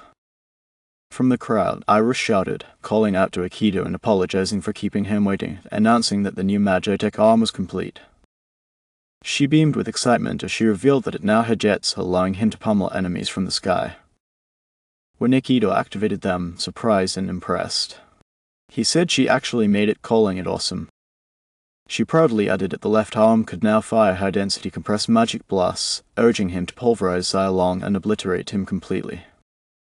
Watching him use it filled her with joy, and she laughed, exclaiming that the ideas just kept coming and that one day she would turn Akito himself into a gigantic Magitech weapon and burn all 5 great cities to the ground. Suddenly, she jolted awake, shouting in shock before calming herself, realizing aloud that it had only been a dream. That small stone mountain between them shattered when Zalon yanked a rope that snapped apart, launching Akito into the air. Activating his new Magitech unit designed by Kit and engineered by Iris specifically to counter Zalon, he unleashed a high-speed close-quarters system with twin rotary engines embedded in the legs spinning at hypervelocity. Driven by his overwhelming magical power to generate explosive bursts of momentum. The result was mobility magnified several beyond human limits. Akito sprinted behind a stone wall, but Zalon swiftly caught up, delivering a powerful kick that broke through the barrier. Akito sidestepped, stunned by the sheer force and confused by Zalon's speed, only to be caught off guard again as Zeon smirked and aimed another kick. Akito blocked it, but the momentum sent the strike crashing into a stone pillar behind him, obliterating it. Balancing on one hand, Akito prepared a spinning kick, recognizing the pressure and thinking it must be Superkai. His counterattack came fast, but Zalon tilted his head, dodging the blow at the last second. Both men locked eyes before erupting into a blur, circling each other across the stadium with such speed that it left the host speechless, dropping her mic and barely managing to announce that she no longer had the words to describe what she was witnessing. Iris watched with awe, thinking it was incredible, the true battle between a former hero and a living legend. They continued exchanging blows and defenses, Akito realizing he had yet to land a single strike. Every attack from Xylong carried lethal force. Even a glancing hit could sever a limb. But that was nothing new. Fighting him was like facing a whirlwind, or rather a power drill. Yet Akito still had the speed advantage. Xylong specialized in close-range combat, and as long as Akito remained mobile, he held the upper hand. Suddenly, Xylong taunted him, guessing Akito had studied his technique closely, then raised his leg and declared that Akito had made one fatal mistake. Believing a genius like him wouldn't have accounted for that. Akito's eyes widened in alarm as Xylong stomped the ground so hard it began to rupture beneath him using martial star earth-shaking step. Kaido realized too late that Xylong had destabilized his footing by targeting the wheels beneath him. Xylong, unleashing his full strength, roared that it was over and called upon Thunder to summon Ardent Step. He surged forward at blinding speed, slamming into Akito and carrying him across the arena so violently that trails of steam and soil erupted from the ground. Iris screamed for him to watch out, remembering when Akito had warned her that Xylong was a close combat savant. Back during their days as heroes, he had always been the first into battle. No one, not even Akito, could defeat him in pure one-on-one combat. A natural-born fighter, he had earned the title Battle Master at just 17 and built a martial arts academy that spanned the continent. Reflecting on it now, she understood how Zyrung had even stolen Akito's cheat skill. Kaido had once explained that Xylong called it Hyper Qigong, though it was truly a gift of strength, an ability that channeled raw magic into the body for limitless enhancement. In short, fighting him head-on was suicide. Distance was the only viable strategy. But Iris hesitated, realizing that while the affixed arm was built for high mobility and its durability far exceeded any of her previous designs, that alone wouldn't be enough to win. She considered whether Akito could simply dodge until his ion burned out, only to remember that his ability passively regenerated stamina nearly endlessly. She gasped, calling it broken, and Akito agreed, but reminded her that he was the only person on the planet who knew how to beat him. When she asked how, he remained silent for a moment before laughing and saying it was simple. Back in the arena, Akito analyzed Xylong's every move, recalling that this ability once belonged to him. With his Magitech hand, he delivered a devastating punch to Xylong's chest that made his opponent cough blood. Stunned by the force, Xylong's eyes widened in disbelief, recognizing the ability and stammering in confusion. But Akito clarified that Hypershink wasn't a passive technique that enhanced everything at once. It required absolute precision and internal magic manipulation. He broke it down, explaining that if one's total magic capacity was 100, it might be distributed as 60 for offense, 10 for defense, and 30 for speed, more or less. He observed that the more power invested into offense, the weaker the defense became. Xylong's fatal flaw, Akito pointed out, was his poor control under pressure. In the heat of combat, he instinctively redirected all defensive magic into raw attack when going for a strike. That last attack had left him with zero defense. A well-timed counterattack from a blind spot. The exact moment of contact was all it took to exploit that weakness. Kaido added that his whole strategy depended on taking at least one hit, which was why Iris had reinforced the durability of his Magitech prosthetics. Studying Xylong's expression, Akito commented that he looked confused, probably wondering how he knew all this, and told him to think about it. There was only one person in the world who truly understood the inner workings of that ability. Xylong stared at him in disbelief, his voice trembling as he laughed and muttered that it couldn't be, calling out in stunned recognition. Akito, Big Brother. Back in the day, Akito rested on a large stone, yawning as he glanced over at his friends deep in discussion and muttered that it was yet another closed-door meeting without him. They brushed him off again, saying it was business only the Big Five nations were allowed to hear. Whatever, he murmured, claiming not to care. Suddenly, from below, Xylong called out, shouting his name. Akito sat up and called back, asking what was up and why he wasn't in the meeting. Xylong responded that they had kicked him out, saying nothing ever got done with him around. Akito smirked, admitting that sounded about right. Just as Xylong began drinking, Akito shouted at him, asking if he was drinking again and reminding him he was a lightweight. Xylong insisted he had the wrong idea and claimed it was tactical training, combat conditioning while drunk, something he called drunk fist. Akito murmured that it was almost clever, then called out to him. Xylong turned to look as Akito asked to be taught martial arts too, specifically that move from earlier. Solon appeared confused until Akito clarified, saying it was the one where he closed in at lightning speed and that it looked badass. Solon recognized the technique and named it Arrow Step, agreeing casually to teach him. As Akito tried the technique and stumbled, Solon laughed and corrected him, saying he was putting way too much force into his legs and that it was more like boom, bam, slam. Akito grumbled that Solon sucked at teaching. Solon then explained properly. After a strong forward step, you leap straight in front of the enemy and deliver strikes using the momentum of that leap. It was all about power and speed, but once midair, there was no way to pivot. Kaido asked if that meant it could be easily dodged or countered if the opponent saw it coming. Solon confirmed it. Akito then questioned whether he should be explaining all this so casually. Long replied that it was fine since he was the only genius who could pull it off anyway and that most martial artists didn't go blabbering about their techniques. He then extended a hand toward Akito. Flashing forward to the present battle, Akito stood tall while Zeon dropped to his knees and looked up at him, asking if they weren't close once. Onlookers around them began whispering in shock, marveling that in all their years watching, they had never seen Solon like this. This could be something huge. As Solon slid back, Akito stared at him with sharpened focus. Solon smirked, warning not to expect survival, and commented on Akito's appearance, asking if it was because of the self-destruction and saying he looked like death warmed over. Akito replied that cliché as it sounded, he had crawled out of the grave for revenge, especially after what they had done to him. He warned Solon to return what he had stolen, the ring. Solon stood laughing and shouting that Akito's very existence was a massive inconvenience.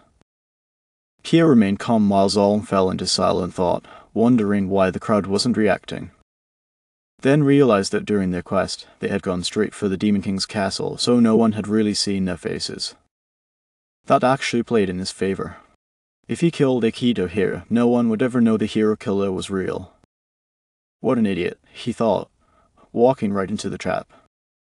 Kaido, standing farther away, noted that Solon had increased his regeneration and that his usual counters wouldn't work, meaning it was time to shift into phase 2. He held his rope arm and Solon slid into a defensive stance, recognizing it from the prelims and thinking it wouldn't work again. But Akito gripped the back wall and reeled himself in with the steel wire, closing the gap in an instant, stunning Solon.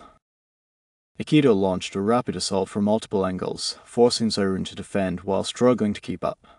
Suddenly, one strike connected and he fell. Iris, watching, intently cheered, realizing that Hypershing's defense only activated when Solon reallocated his magic. Unorthodox feints like Akito's were a specialty. Solon was losing his rhythm. As Zion ran, Akito chased him, thinking that he would now shift everything into defense and reinforce his body the entire time.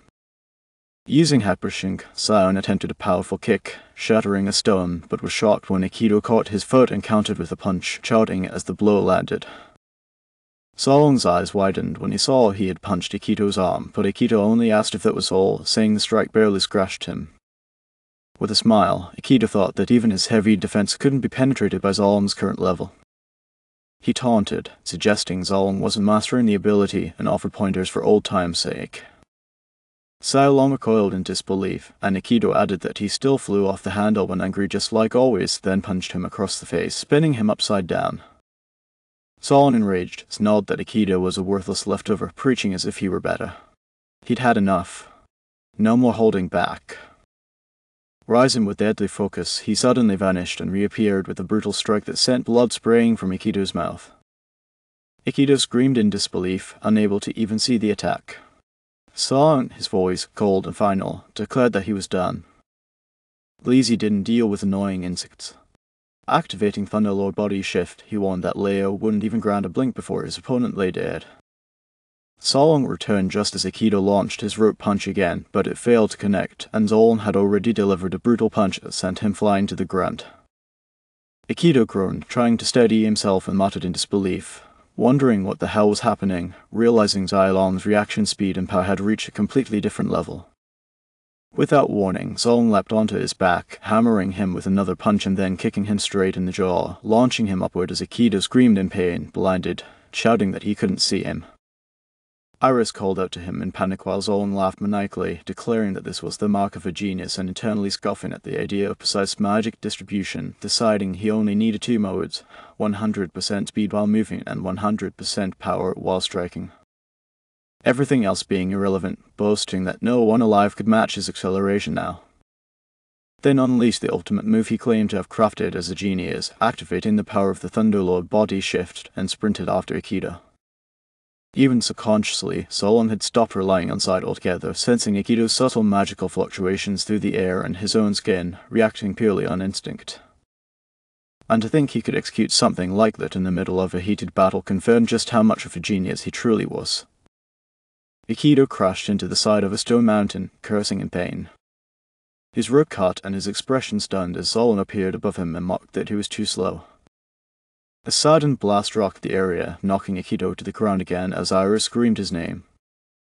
Panic rising as she thought to herself that at this rate things were spiraling fast. Azumi appeared behind her and muttered that it wasn't looking good. Wabake joined from the side and muttered the same, prompting Iris to glare at both and demand who these old dudes were.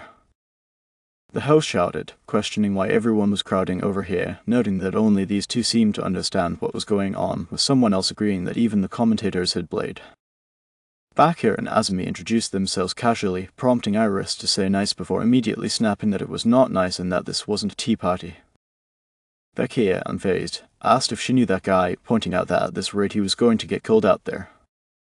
Iris insisted he would be fine, but her heart wavered as she thought to herself that everything had been in place. Even with a fixed mobility cripple, it still had enough functionality to keep fainting droppings, and Akito's name should have shaken it along. But the real surprise was Arung's terrifying blood lost the moment he recognized Akito.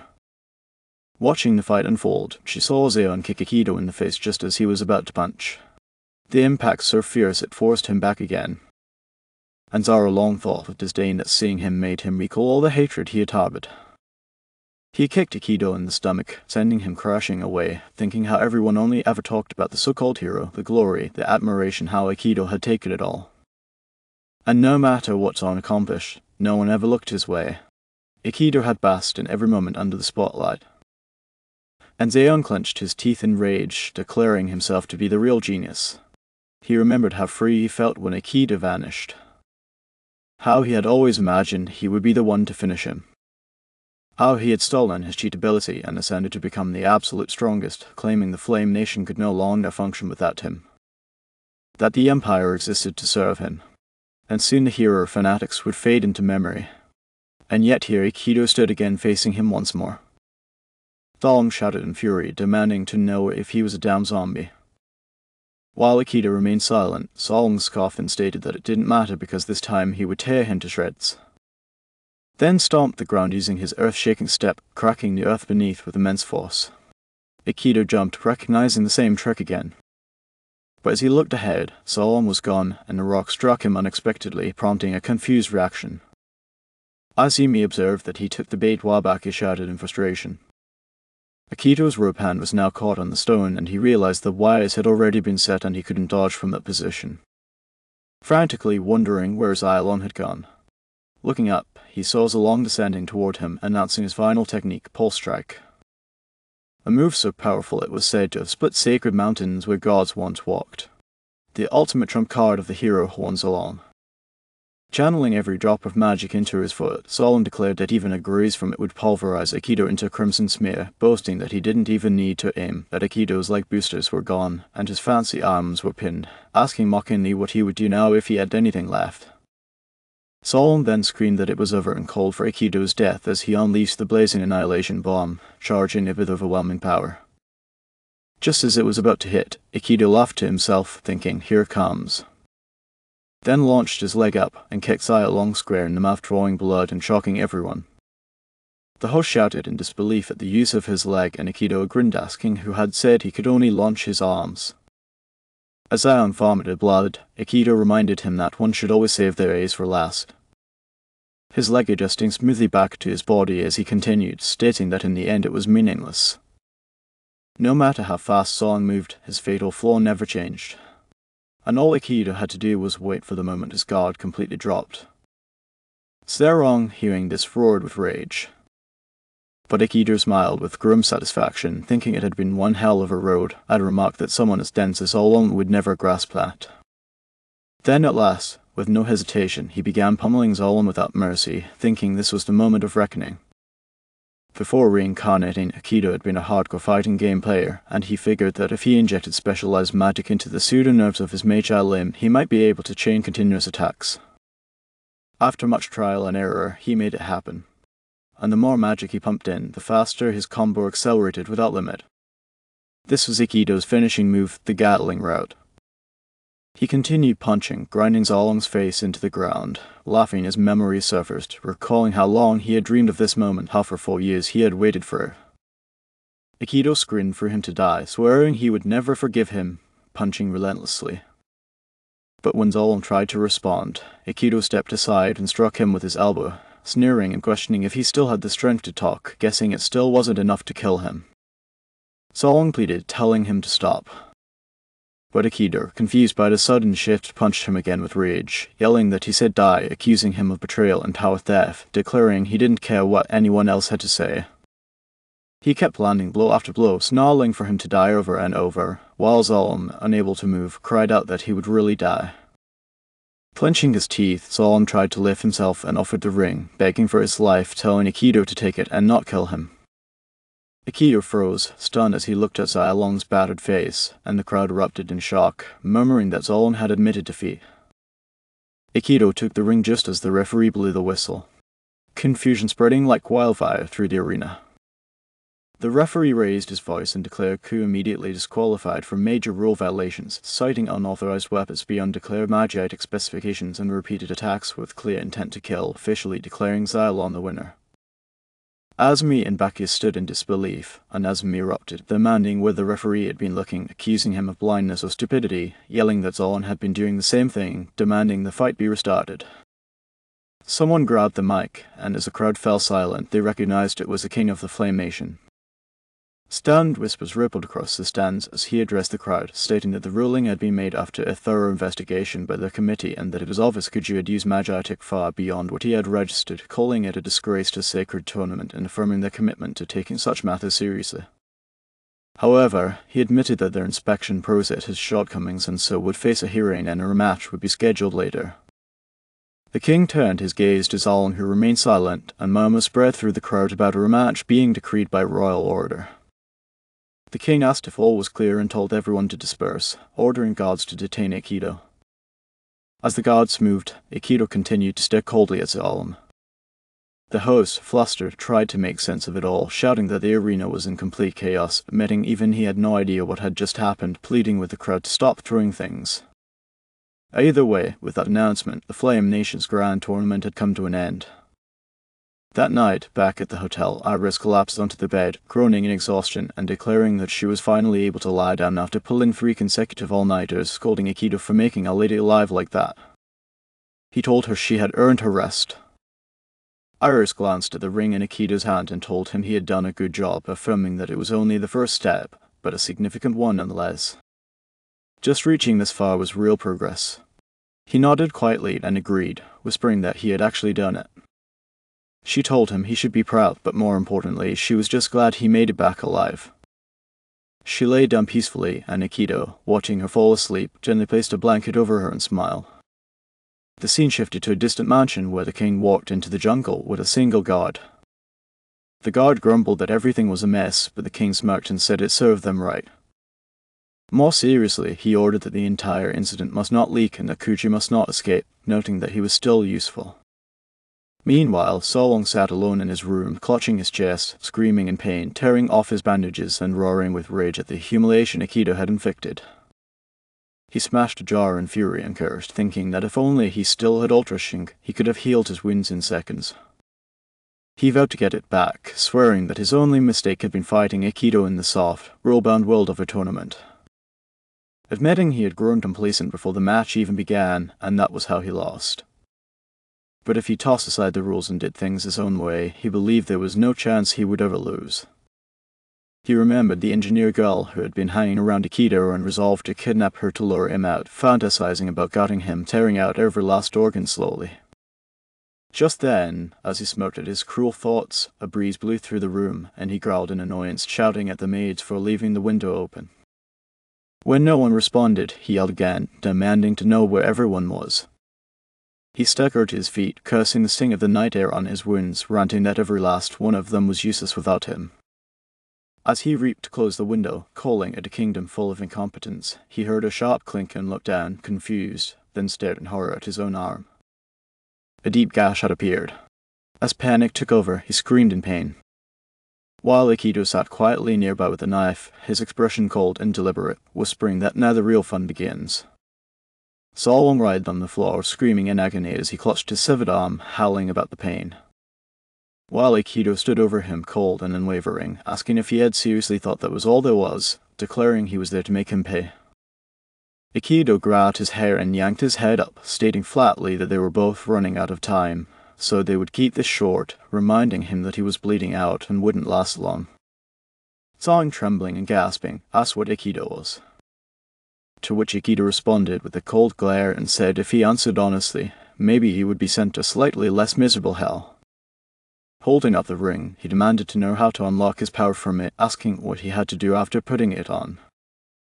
Solon laughed bitterly through the pain and shouted that Akito had to be kidding, asking if he really thought he would betray them and get away with it, saying he'd be dead either way. Without hesitation, Akito drove the knife into his other hand, and Solon screamed louder while Akito coldly demanded if he had a brain, telling him to talk or die right there. In anguish, Solon cried out that he would talk and began rambling that old man Doug had explained everything from the start, begging Akito to pull the knife out. Akito growled at him to spit it out immediately. And Za Long, through gasps, explained that after putting the ring on, one had to pour magic into it. The stronger the better. Akito wore the ring and muttered that it wasn't activating, even though he was channeling magic through his Magitek limb. Realizing that if this truly was the real ring, there had to be a reason he couldn't unlock it. Shrugging it off, he said, "Fine, next question." And as Solon blinked in confusion, Akito demanded information on the other four, the ones holding his stolen powers, ordering him to reveal their weaknesses, locations, everything. Solon hesitated, whispering that he couldn't, knowing he would be as good as dead if he did, and reminded Akito that he had said he'd go easy on him if he talked, only to remember what Akito truly said about a slightly less miserable hell. Realizing he had been tricked, he tried to escape. But Akito dragged him back and sliced his body open, blood spilling across the floor as Akito looked at his bloodied knife and muttered that in the end, he didn't get much out of him. He stared at Zhao Long's broken body and admitted he hadn't expected much anyway, calling him a disposable grunt who likely didn't know anything useful about them, concluding it was time to end this and move on. As he turned away, Solon with a broken voice begged not to be killed and called him Big Bro, which made Akito freeze. Reminded of the time Zolong used to call him that when they were close, he hesitated, thinking Zaylon had lost an arm, the so-called hero had hit rock bottom and he couldn't fight anymore. Akito began to walk away, but Zaylong suddenly sprang up and slashed at him with a sword. Akito blocked it, countered swiftly, and cut Cyan's leg, sending him crashing back to the floor in shock. Akito observed him and thought coldly that he never let his guard down that easily. As he glanced at Zhao, he reflected that this marked the end for the Flame Nation. While Zolong, bleeding on the ground, cursed him and swore he would kill him. He silently concluded that without its hero, this country would not last, telling him to stave off the downfall as long as possible until his revenge was complete. Then turned away and left, shutting the door behind him. Back at the hotel, Akito shook Iris awake and whispered for her to get up. Shiguro guessed what time it was, but he hushed her, warning that guards were watching the place and told her to pack immediately because they were leaving. As she quickly gathered her things, she asked why they were being hunted, and Akito reminded her that they had humiliated their precious king and that such an insult wouldn't be taken lightly. They rushed to the docks where Akito stated they were done here and they were leaving. Iris sighed, disappointed she hadn't even tried all the street food. And as they sat on the boat, the owner announced it was ready, and they quietly departed, hiding their identities. Once out of the port, Iris stretched her aching limbs, muttering that everything hurt. And while Akito paid the boatman, she reflected on how short their time in the Flame Nation felt, even though they had met and lost so many people. Akito snapped at her to quit getting sentimental, reminding her she hadn't even met half of them, and told her to focus because they needed to cross the border before it was sealed. As they left, Iris murmured that there was no peace for them, and Akito replied dryly, asking if she was only realizing that now. The boat owner, watching them go slowly remove the bandages from his face, and thought to himself that he had paid Akito back for breaking those chains, believing he deserved to see the world and what it had to offer. As he gazed out toward the horizon, he apologized silently and whispered that he had to go. The rematch never happened, and neither Akito nor Xiaolong ever returned to the arena. Days later, Ceylon was declared gravely ill, a cover story fabricated by the Five Nations. Never appeared in public again, and with that, the Flame Nation began its slow decline. The Flame Nation arc ended. In a dimly lit room, 4 individuals sat in silence, their faces obscured, until a girl finally spoke, declaring that it was time to begin the Heroes' Council. One man grumbled that he had been dragged away from his research for this, prompting the girl Flora to thank them for coming on such short notice, and to express her relief at seeing them all safe and well. They listened quietly until one man revealed his face and sternly warned that this had better not be a waste of his time. In the depths of demon territory within the ruined watchtower of Wetten region, surrounded by soldiers from the Holy Nation Mauritius, the Masashi Empire, the Gala Empire, and Tristan, several key figures gathered in tense silence. As the heavy air hung around them, a girl descended the creaking staircase, her expression shifting to surprise upon noticing someone entering. She was Flora, saint of the Holy Nation, known as the Land of the Gods. Smiling with a soft laugh, she remarked that it had been 4 years since they had all come together like this, voicing her excitement and commenting that everyone must have changed so much. The person who entered replied in a dry tone that such a sugary voice could only belong to Lady Flora, adding that she had not changed one bit in 4 years and that it was frankly unsettling. He was Nagish, known from the far eastern nation of Masashi. Flora teased back, calling her lovely as ever, prompting Nagi to scoff and retort that flattery would not work on her. Suddenly, another voice cut through the room, demanding an end to their chatter, prompting Flora to turn and acknowledge Lord Garin with surprise, stating that she had not realized he was already present. He was Garin Rudolph, a military figure from the powerful Gaia Empire. Flora mentioned they were just waiting for Lord Doug now and guessed he was probably off drinking again, cunning and late as usual. She opened the meeting room door and suggested they take the seat while waiting. But to their shock, someone was already sitting there who greeted them coldly and told them to stop wasting time and speak. The 3 stared at him in silence until Shinom suddenly drew his sword and shouted, demanding to know who he was, poised to attack. Flora quickly intervened, pleading with him to wait, guessing aloud that he must be Lord Dog, and wondered if this appearance was the result of the experiment. Shinom stood frozen in disbelief, questioning her words, while Doug gave a low hum and dismissed the judgment of appearances as shallow, raising his hand to reveal a ring as proof of identity, even offering to demonstrate his power. Shinom thought to himself that it was not just Doug's appearance that had changed, but his entire personality. Doug confirmed this transformation, claiming it was thanks to his cheat ability and years of research that he had perfected the ultimate magic reversing the very logic of aging. Then asked mockingly if they were jealous and whether they wanted to learn it too. Garin cut in, shouting for him to stop with the show and tell. Flora nodded, saying he was right and they should move on. Once seated, she stood in front of them and said it was about Lord Xylem, asking if the rumors had reached them as well, and mentioning that supposedly some no-name hunter was behind the incident. Shinom suggested that perhaps Lord Xylem had still been immature both mentally and physically. Garin questioned whether someone with a cheat ability could fall so easily and demanded to know who it was. Flora placed an object wrapped in cloth onto the table and told them to take a look, uncovering it and asking if the artifact looked familiar. Shinom screamed in shock, recognizing it as Akito's gear and demanded to know where she found it. She explained that it had been circulating on the black market in the Flame Nation, that she had intercepted it and had a rather unpleasant discussion with the merchant responsible, who confessed everything to her. The mischievous tone. She said the poor man had revealed it was sold to an antique dealer near the Flame Tristan border 4 years ago. The seller's identity unknown, but the item had fetched a fortune. Doug concluded that the seller had clearly known exactly what they were selling.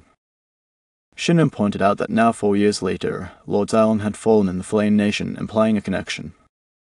Doug turned to Flora and asked if she meant that Akito was still alive. Flora said it was likely, though the mystery was why he had remained hidden for so long. Garen stated that the one who defeated Xylem had used Magitech prosthetics and that his men had returned with a report from a tournament in the Flame Nation where someone nearly beat Xylem using advanced Magi, noting that mastering such limbs took years. Speculated that if Akito had been training in secret all this time, it would make sense. Silence fell until Doug scoffed and dismissed the idea as ridiculous, calling Akito powerless, broken failure, and proposing that they simply mobilize their forces and hunt him down like a rat. Shinum called the plan foolish and warned that doing so would provoke the hero cult. Doug asked what that was, and Shinum expressed disbelief that he did not know. Doug calmly stated he focused only on research. Flora explained that the hero cult was a rapidly growing movement spreading across nations worshipping Akito as their savior. Shinum added that if his former party openly turned on him, it would spark a massive backlash. Flora pointed out that even if he was alive, the cult did not know yet. But if the betrayal was revealed, chaos would erupt, meaning they could not hunt Akito openly. Doug hummed thoughtfully. Garen declared that if Akito was alive, he would eventually come to reclaim his ring and seek revenge, and that they should prepare to crush him when he arrived. Flora cautioned that if any one of them claimed his ring first, it could collapse the balance among the 5 nations. Shinum warned that such treachery would not be tolerated and that betrayal would only benefit Akito, insisting that no one act alone. Someone voiced agreement, and they all stood and began walking toward the door, affirming that there were no objections and that everything was understood. Shinum asked Flora her thoughts on the Flame Nation, noting that with Xylem gone, the power balance was shifting and that the nation bordered his own. Flora paused, then described the Flame Nation as a juicy steak just sitting there so tempting before bursting into eerie laughter.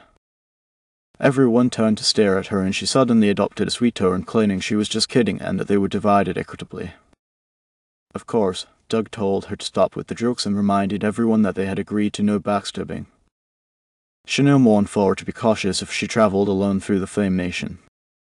Flora remained silent, then murmured to herself that everything was proceeding according to plan, noting that the Holy Nation had churches in every territory and that they would gather intel first, and if necessary, the faithful would act.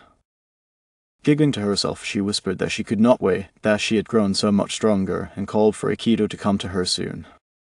Meanwhile, hidden in the bushes nearby, Akito and Iris watched silently. Kaido observed the Marisha border ahead and said they had somehow made it. Iris scoffed and replied that they had nearly died 10 times and sarcastically asked whose genius idea it was to cross through demon territory. Akito said he had no choice as after the Flame Nation incident he was probably unwanted boasters. Pointing at the map, he explained that the route passed from Marisha through Tristan and the Eye Kingdom, with the only shortcut past the checkpoint being through demon territory. Iris shouted, demanding to know whose fault that was exactly. Akito continued moving and wondered aloud how they would sneak into Marisha, murmuring that Doug was there, the one who had sealed his power into the cursed ring, and that he needed to find him and get answers. His thoughts were interrupted when someone cried out in distress, and a horse cart sped by. A girl inside screamed desperately for help. Iris turned, eyes wide, and shouted to Akito. He replied with confusion, but seeing the monster bursting from the earth, a huge worm-like creature. Iris screamed as the girl on the cart continued crying. Iris shouted to Akito that they should help them. And Akito, glancing at the danger, muttered that it looked like they had no choice. As they both took off running after the cart, the girl screamed again as the massive worm lunged in front of her, her voice breaking in panic as she cried that they were going to die. Iris called out to Akito while running, cursing under her breath and declaring that this one was going to cost them. Akito surged forward with the power of a fix, his eyes sharp with resolve. The girl shut her eyes and shouted to the heavens for a brave hero, only to gasp and open them when she saw Akito battling the worm. Her breath caught as she glimpsed his face, stunned by how much he resembled the hero. 2 men near her knelt, introducing themselves with relief as Howard and Marcus, thanking Akito profusely and exclaiming that they thought they were dead, expressing total respect and a deep sense of gratitude. Iris scolded them sharply, stating they should have taken the desert far more seriously. Hugh glared at them, scolding that they did not even lift a finger and questioning their decision to travel with only 3 people through demon territory, calling it suicide. Marcus admitted they had told their master it was insane, while Howard explained that their master had insisted on visiting the holy sites and would not take no for an answer. Akito narrowed his eyes and repeated the word, "Holy sits out here with suspicion." Marcus elaborated that their master was kind of a big deal and probably had some grand gesture of thanks planned. Iris muttered to Akito that they were lunatics wandering half-naked through demon territory and declared that they were not getting involved, that she had had enough trouble for one day. Someone suddenly called out for their master, drawing Akito's attention. The girl ran toward them, repeating the word hero while gazing at Akito with trembling admiration. Howard turned and said their master was all right. The girl tried to compose herself, apologizing and explaining that she had lost her composure because he looked so much like Akito. She then placed a hand over her heart and said that this must be a blessing from the hero himself. Quietly to herself, she spoke in reverence and gratitude in the name of Hero Akito. She then introduced herself as Sarah Gillett, priestess of the hero's faith. Both Iris and Akito stared at her in shock. Sarah smiled softly, thanking the heavens for surviving another day and attributing it to Hero Akito's constant watch. She turned to her guards, calling Marcus and Howard to pray with her. Iris leaned close to Akito and asked who this person was. He muttered not to speak, thinking to himself that the world believed he was dead and that with a fan like her around, getting recognized would be a disaster. Iris pointed out that they had not even thanked them properly. Akito remained silent, then suddenly grabbed her arm, pulling her away and muttering that they needed to go. Iris blinked in confusion as Sarah ran after them, shouting that they must show proper gratitude. Akito turned and insisted there was no need, that they were in a hurry. Sarah pleaded that they at least join her in prayer. Akito, confused and panicked, asked why, while she insisted that surely he had been sent by Akito himself and that they must give thanks. He waved her off, insisting that they had merely been passing by. Sarah stared at him and said that everything happened for a reason, that she had survived this long because she prayed every day and that their encounter was no coincidence. She called out again, urging them to come and pray with her. Kaido, overwhelmed, gave in, shouting for her to just let go and wondering how she could be so strong. Later, the group sat around with Akito and Howard drinking while Marcus busied himself nearby and Iris and Sarah prayed behind them. Akito, eyebrows furrowed, commented that traveling across the Fire Nations on a holy pilgrimage was basically a death wish. Howard asked him not to say that and added that their master had risen to her position at a very young age. Arcus noted that it was all because of her unwavering faith. Akito thought to himself with relief that they had managed to dodge the prayer. Howard leaned in with a more honest tone, admitting that they were not really the devoted themselves. Iris glanced towards Sarah, who remained deep in prayer. Howard placed a hand on Akito's shoulder, saying that maybe there was some divine protection involved and that for someone like Akito to show up right when they needed saving, it had to mean something. Kaido stayed silent, thinking that they did not recognize him as Akito or even as a hero, which meant his identity had not yet reached Marisha, and praised himself for avoiding Tristan and taking the shortcut through demon territory. He considered that the only hurdle now was the border checkpoint, and that perhaps he could convince these people to help with the paperwork. Iris shouted from a distance, calling him hero and saying that Sarah could help them get into Marisha. Kyo nearly choked and spat at his drink, shouting in disbelief and demanding to know why she would tell them that, reminding her that they were technically wanted fugitives. Iris rolled her eyes and told him to chill out, saying she had not told them anything important and that they had not even asked. She reasoned that they were all in a bind and helping each other was only natural, telling him not to overthink it. Akito remained silent until Sarah's voice came from behind, agreeing with Iris. He froze as she stepped closer and handed him something, acknowledging that he clearly had his reasons, but noted that he had not hesitated to save them back there. She said she would return the favor because that was what Hiro Akito would have done. She turned to board the cart again. She informed them that they were heading to the Flame Nation for a ceremony, but that she still wanted to express her gratitude properly, handing over a letter and requesting that it be delivered to the Hero's Faith branch in Marisha. Iris waved goodbye from the cart and had asked if it was really all right to let them come along. Marcus commented that they seemed shady and asked if they should be more cautious. Sarah remained silent, closing her eyes and remembering a moment from the past. She saw Akito helping a stranger while Xylem shouted that he could not rescue every orphan they came across, reminding him they were supposed to be hunting the Demon Lord. Shinem added that saving one stray would only lead to 10 more showing up. He acknowledged understanding how Akito fell, but began to object when Akito shouted back, saying he knew it was selfish, but that he could not ignore someone begging for help. He admitted he was no saint, but declared that he was a hero.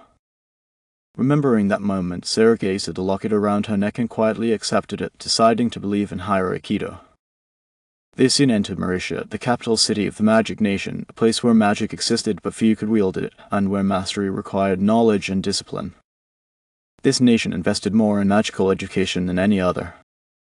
Arriving at the hero's Faith Mauritius branch, they stopped as the girl handed them a pouch containing 0 gold coins, which Sarah had mentioned. Iris lit up in excitement, her voice trembling as she declared it was finally real income. Kaido muttered that their first stop would be a proper inn with a bath. Iris walked through the crowded marketplace, overwhelmed by the number of stalls. Akito observed silently, thinking that, as expected of the Magic Nation, magical tools and relics flooded the area. He called out to Iris to remind her they were here for revenge, not sightseeing. But when he turned, she had vanished. He spotted her at a nearby stall, sitting comfortably as she asked the shopkeeper if all the items were really magical tools. The man looked confused, then nodded. She picked up an object and asked about it. He explained it was a lamp that lit up when activated. She grabbed another item and asked again. He told her it was a cooling sheet that kept things cold. Akito watched and muttered that the items were mostly useless. He reasoned that being a street stall, it was probably filled with tourist junk or low-tier tools for non-magic users like Iris. She picked up another item and asked about it. The man scratched his head and said he needed to check. Akito frowned and asked if he had not made it himself. The man replied that he only sold them while craftsmen made the goods and that their names should be on the tags. Iris checked and confirmed it. The man explained again that he just sold the products and took a cut. Akito nodded silently, thinking it made sense, and if there were tools, then there must be craftsmen behind them. He murmured that maybe one of them knew something about the ring. Iris called out again, holding another object and asking about it. The man chuckled and said it was a hair dryer that blew hot air, then activated it, letting the warm wind hit Iris's face. Akito raised an eyebrow unimpressed. She picked up another item and asked again. The man said it was juice that turned fruit into water. Akito immediately tensed and shouted for him to hold up, demanding to know who made that magic tool. The man, slightly startled, responded that it had been made by the famous eccentric magic craftsman in the area named Isis al-Rashid. Akito's heart skipped a beat as he thought with certainty that it had to be a reincarnator, an old ally from his past. They entered their hotel room, and upon seeing the bed, Iris shouted with joy, "This place is crazy," before flopping onto it and marveling at how soft it felt. She rushed to the bathroom and cried out in disbelief that the room had a private bath. Akito calmly noted that it looked like the priestess had arranged for them to stay at this luxurious inn, but reminded her they were not here to lounge around as they still needed to find Doug. Iris shouted back from the bath, overwhelmed, asking what kind of heaven this was, tossing her clothes out and declaring that they could talk after she finished bathing. Emerging soon after, she saw Akito sitting on the bed examining the objects they had bought and asked with a smirk if he really had bought everything, wondering if he still suspected a connection to Doug. Akito replied that probably not, but it still bothered him. He murmured that at first he had suspected another reincarnator might have created these items since they resembled things from their previous world, making the coincidence too strong to ignore. But now something felt off. He picked up a few items and pointed out that the blender, the hair dryer, and even the toaster were all strangely inaccurate.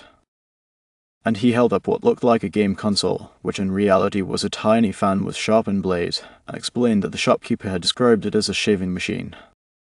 But in this hot country, a fan would be more practical. All of the items had power cords, yet this world didn't even utilize electricity. Everything was familiar, but fundamentally wrong. If this Isis was truly a reincarnator, they wouldn't have made tools like this. Just who the hell were they? Iris, now dressed, watched him with concern as Akito sat in silent confusion until a waiter entered and announced the food was ready. Iris leapt up excitedly, exclaiming that she had been starving, then took her plate and teasingly handed one to the hero, who muttered his thanks. Akito unrolled a map of the Mauritius region and studied it carefully before seeking out the hero's faith priest to ask about Doug's whereabouts. Priest confirmed that Akito was still trying to track Doug down and told him that Doug should still be at his manor. Both Akito and Iris listened intently, surprised by the simplicity of the answer. The priest continued, explaining that after returning as a hero from the Demon Lord's subjugation 4 years ago, Doug had been granted a title and made a lord. Since then, he had mostly stayed holed up in his mana, supposedly focused on magical research. Akito pressed further, asking about any suspicious activity or movements, but the priest shrugged and admitted that he had barely even remembered that it existed until Akito brought him up. However, he added that Doug had a great reputation. His taxes were half the national rate, and he openly welcomed the poor to settle in his lands. When Akito asked if there was anything else, the priest recalled an odd rumor Doug's mana was up in the mountains and clearly visible from the village, but anyone who took the path there always returned. Some folks thought it was something supernatural. Iris shrieked in alarm, claiming it had to be ghosts, prompting Akito to ask when she started believing in such things. Later that night, Akito and Iris rode toward the village, the moon casting shadows over the quiet path. Kaido, staring ahead, muttered that it was Doug's manner and turned to Iris, telling her she didn't have to come and could have stayed at the inn. She shouted back that the second she left him alone, he would do something reckless again and accused him of being such a handful. Akito grumbled under his breath, wondering if she was his mother now. As they entered the village, Akito noted that it was Koil, a quiet place, everything matching the map. Iris, spotting a person, got excited and urged them to talk. Dismounting from the horse, she approached and politely asked if this was Koil. The man stared at her for a moment and asked if they were travelers, then wondered what brought them here. Akito stepped in and claimed they were envoys for Marisha with a message for Lord Doug. Iris looked at him in confusion, but Akito insisted and asked the man to take them to Doug. The farmer, now smiling, admitted he was just a farmer and didn't know much himself, but directed them to the village chief. As they entered the village, Akito noticed the older weak people around them and commented on the gloom, observing that everyone looked dead inside. He murmured that it wasn't just the people, but the entire area steeped in magic, specifically Doug's, which should not have been possible. He asked the farmer if that manor up there was Doug's, and the man confirmed it. Akito mentioned the rumors about no one returning from the place and asked if they were true. The farmer dismissed it as an old tale, explaining that the mountain path was dangerous and that it was probably something parents used to scare children. He declared the land peaceful and credited Doug for it, calling him their savior. Akito fell silent until a commotion erupted nearby with two people arguing. One accused the other of not honoring their reward agreement, while the other shouted back, saying they hadn't done anything anyway. Kato observed the scene and noted they were adventurers.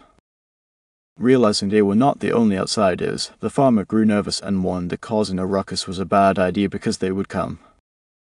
Akito, confused, asked who they were. Suddenly, a giant creature appeared and slammed both fighters on the head, lifting them effortlessly. Akito gasped in shock, asking what the hell that thing was. The farmer explained with a chuckle that it was the territory's guardian, a golem, and added that Lord Doug didn't use human guards, but kept the peace with autonomous golems. Akito, watching the creature march off, realized they were fully independent constructs, and Doug had actually finished them. The ground cracked beneath the golem's steps, and Iris, stunned, asked where they were taking those to. The farmer replied that they were headed to Doug's manor to be sent to the correction facility. Iris screamed in disbelief, and the farmer calmly explained that Doug believed all human conflicts stemmed from mental defects, so he treated people to correct their minds. Ever since Doug took over, the land have remained quiet, and the villagers viewed him as their savior. Iris suddenly shouted for Akito to look behind him. He turned to find multiple giant golems carrying villagers, including crying children. Iris, horrified, cried out that even the kids were being taken. She urged Akito to move, saying there was no time to hesitate. Akito clenched his fist tightly as she called his name again. He murmured in disbelief, questioning if this was where Doug's research had led. Then, filled with rage, Akito shouted Doug's name and declared he wouldn't forgive him. Without hesitation, they rushed toward the manor. They were moving deeper into the jungle, following the line of golems as Akito and Iris trailed silently behind. Akito narrowed his eyes, thinking something was off. They had been following them for almost an hour, but there was no sign of old trails or forest disturbance. That bastard Doug must have set something up. He glanced back at Iris and asked quietly if she was all right, but she suddenly burst out, demanding to know why he hadn't helped the children immediately, her voice trembling with emotion. They had been taken, and they had no idea what could happen to them. Akito gritted his teeth and snapped that he understood what she was trying to say, but insisted that his top priority was revenge on the 5 great nations. If they had caused a scene saving those kids in a village full of dogs lackey, they would have blown their cover, and if word spread, things would get messy. For now, getting to Doug's manor came first. Ira stayed silent, then asked bitterly if that meant those kids could just suffer. Kaido responded with conviction, telling her to trust him that he would save the children and wasn't going to lie about it. But this was a rare chance, and after they subdued Doug, they could help everyone. He asked if she still had a problem with that. Iris hesitated, then began to question if Akito was being serious when suddenly he froze, eyes widening in shock. Before them stood a cluster of golems, silent and unmoving. In the center of the forest clearing was a strange stone slab. Iris, puzzled, asked why there was a slab in the middle of the jungle. Akito reached out and touched it, remarking that it wasn't metal or stone. It felt different. Ira suddenly shouted his name and he called back asking what was wrong. She replied that the number of golems seemed fewer and that she couldn't see the villages either. Akito spun around realizing she was right and cursed under his breath that he had looked away for just a second and they had lost the trail. Turning back to the slough, he muttered that it seemed to be pumping strange magic into the air and decided it was worth testing. Placing his hand on it, he shouted that there were enough of them around that breaking one or two shouldn't matter. But when he pulled his hand back, there wasn't even a scratch. Iris pointed out that brute force wouldn't work, and Akito admitted it was time to step back and observe. There had to be some kind of trick. Iris stood silently, watching as one of the golems approached, bringing a villager with him. The golem covered its ear with one hand and then stepped into the slab, which began to shift and shimmer. Iris gasped, shouting that the slab was turning into a gate, and maybe it led straight to the manor. Akito agreed, but questioned how to activate it. Suddenly, a scream rang out. Akito turned quickly to see a golem holding two children as they cried out for help. Iris, horrified, screamed for Akito to do something. He hesitated, thinking that if he helped now, they might lose the trail. But this was getting too dangerous. With a sudden surge of energy, he lashed out with his rope punch, striking the golem's head and shattering it. The children fell from its grip, but before the body could collapse on them, Akito dashed forward, scooping them out of harm's way. He glanced toward the slab and saw a teleportation circle briefly flash and vanish. Realizing he had seen what looked like a manor on the other side, he shouted to Iris to get the kids somewhere safe. She asked what he would do and he replied that he would distract the golems. Once their focus was on him, the rest could escape. A blast erupted near him and Iris screamed his name in fear. She turned to see all the golems converging on them and panicked, muttering that they were in trouble.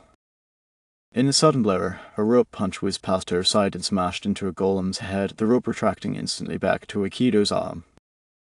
He smirked, saying that he had had enough of being dragged around and that his patience was gone. Staring at the constructs, he declared that these clay dolls were about to be swept away before he dealt with Doug. The golems began shooting energy beams from their single blown eyes as Iris grabbed the children, urging them to run and follow her quickly. Akito fought fiercely, hurling and punching with blinding speed, his rope strikes shattering their limbs and torsos. Iris glanced back in awe, thinking his strength was incredible, but he was getting too fired up and wasn't paying attention. One golem rose silently behind him, its eye glowing ominously. Akito shouted as it launched a concentrated laser beam directly toward Iris and the kids. The children screamed as the blast neared, but Iris stepped in front of them, yelling for them to look out just as the beam struck her squarely. The impact sent her flying as she collapsed to the ground. The children, stunned, rushed to her side and begged her to hang in there while she coughed and screamed in pain. Akito stood frozen in disbelief, unable to process what had just happened.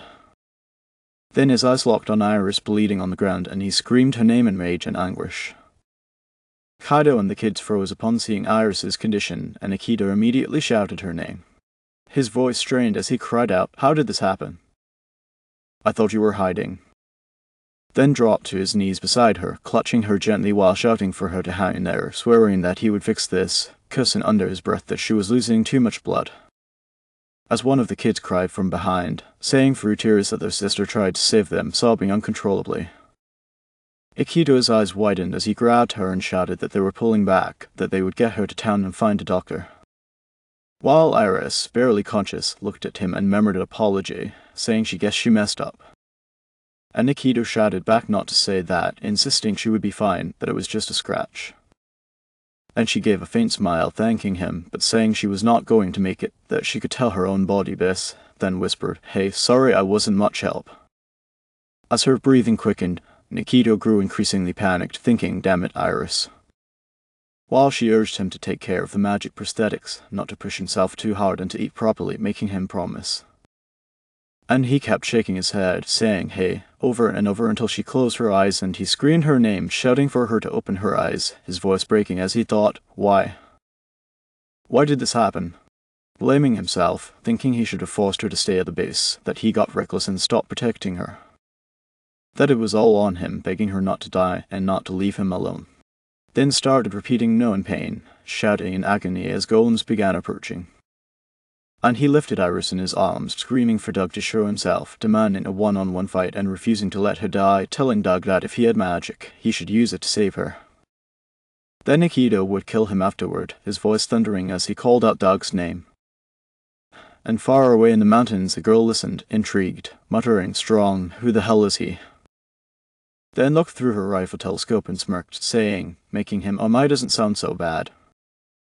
As she placed her finger on the trigger, set her position and fired a single bullet that pierced through a golem's head right beside Akito, who turned in shock to see the golem fall, then looked up to see a girl descending through the air with her rifle, blowing a bubble from her gum and saying, "Hey, do you even understand the situation you're in?" Casually remarking that this whole place was basically Doug's backyard and yelling like that obviously drew golems, calling it pathetic. And Akito stared at her as she landed, then shouted, "Who the hell are you?" But the girl waved off his anger and replied, "Oh, relax," saying she was not his enemy, and that anyone who could take on that many golems at once had to be strong, and she would give him that. But as Akito prepared to strike her with a rope punch, she sighed and reminded him she was not his enemy. Though he yelled that he did not care who she was and to buzz off that he did not have time for this, and she blew another bubble, then glanced at Iris and stated that her internal ovens were wrecked and if she did not get treatment immediately she would never wake up, asking if he had noticed the magic cover in the forest that made it nearly impossible to get out, saying he would never make it to the village in time, and with time running short she offered him a deal, saying if he helped her with a little favour she would save Iris, and Akito, desperation in his voice, asked if she was not lying, and she stood near a stone slab and declared that for her impossible did not exist. Then introduced herself as Isis al-Rashid, the last remaining alchemist in the world, and something sparked at her fingertip as she added that a deal was a deal. And in a manner somewhere distant, Doug worked inside a chemical lab that had been converted into a house. And inside a glass chamber lay with Akito and Isis watching her. And Akito whispered her name, his heart heavy with guilt, thinking this was all his fault. While the children hid nearby, watching him, and he clenched his fists, remembering his promise to Crest that he would protect her, swearing he would not let her die. His eyes shifting to the machines and pods, realizing that the strange gadgets and the life support pod confirmed that Isis was the eccentric magic toolmaker. And he thought he did not care how it happened as long as it saved Iris. Then turned to Isis and asked if Iris would survive. And she calmly replied that as long as she stayed in the pod, she would not die. But if they did not act, she would remain that way forever, shocking Akito, who grabbed her by the shoulders and shouted that she said she would save her. But she turned to him and said, unless he had a saint like Flora, no one could regenerate crushed organs. And he slowly released her as she added that he knew she was right. And he pleaded with her, asking her to tell him what to do, falling to his knees and crying, saying if she died. Nis held his face, smiling and saying the face she loved that expression. And as she grinned, Akito looked scared and confused, and she whispered, "Come here. Big sis will comfort you." Prompting him to shout what the hell and to let go while she laughed and told him to relax, reassuring him that the girl would live, claiming to have something as powerful as a saint's miracle, the elixir whose recipe was written in her forbidden grimoire, but that it had been stolen and she no longer had it. So sweetly informed him that she needed him to retrieve it from Doug's grand library. Akito wonders what's hiding in the alchemist's room. He thinks she called herself an alchemist. Could she be another reincarnator like him? Just then Isis walks in saying, it looks like they're stuck with each other now. If they're going to work together, let's at least start with proper introductions. She introduces herself as Isis al-Rashid and asks his name. She says she's after the forbidden grimoire that Doug stole from her. Akito introduces himself when she tells him not to be shy and to help himself with some sweets. Akito thinks that name sounds familiar. He then says she's the one who made those magic tools and she asks if he bought her inventions. She says she's thrilled. She knew someone with taste would recognize her genius. She tells him not to hold back and say what he loved about them. Akito thinks she's a bit much, but alchemy was once called the ultimate art. They said it could turn water into wine, stone into gold just by following formulas. Magic couldn't hold a candle to it. Today's magic tools are basically descended from that. She says he's well informed, but the magic tools they use now are nothing but pale imitations of true alchemy. It all began 150 years ago with her great-grandfather. The family preserved real alchemy, passing it down through generations in secret. When he asks why it was hidden, she says because power that convenient only ever leads to bloodshed. Alchemy was twisted into weapon magic. Stones turned into shells and bombs. Her ancestor was horrified by the destruction, so he vanished from the world stage and sealed the knowledge away inside the forbidden grimoire. But then 12 years ago, someone broke that seal. His name was Doug. He killed her parents and took that grimoire, and she watched it happen with her own eyes. Since that day, she has dedicated her life to two things: revenge on Doug and reclaiming the grimoire. She hid as a magic tool crafter to survive and prepare.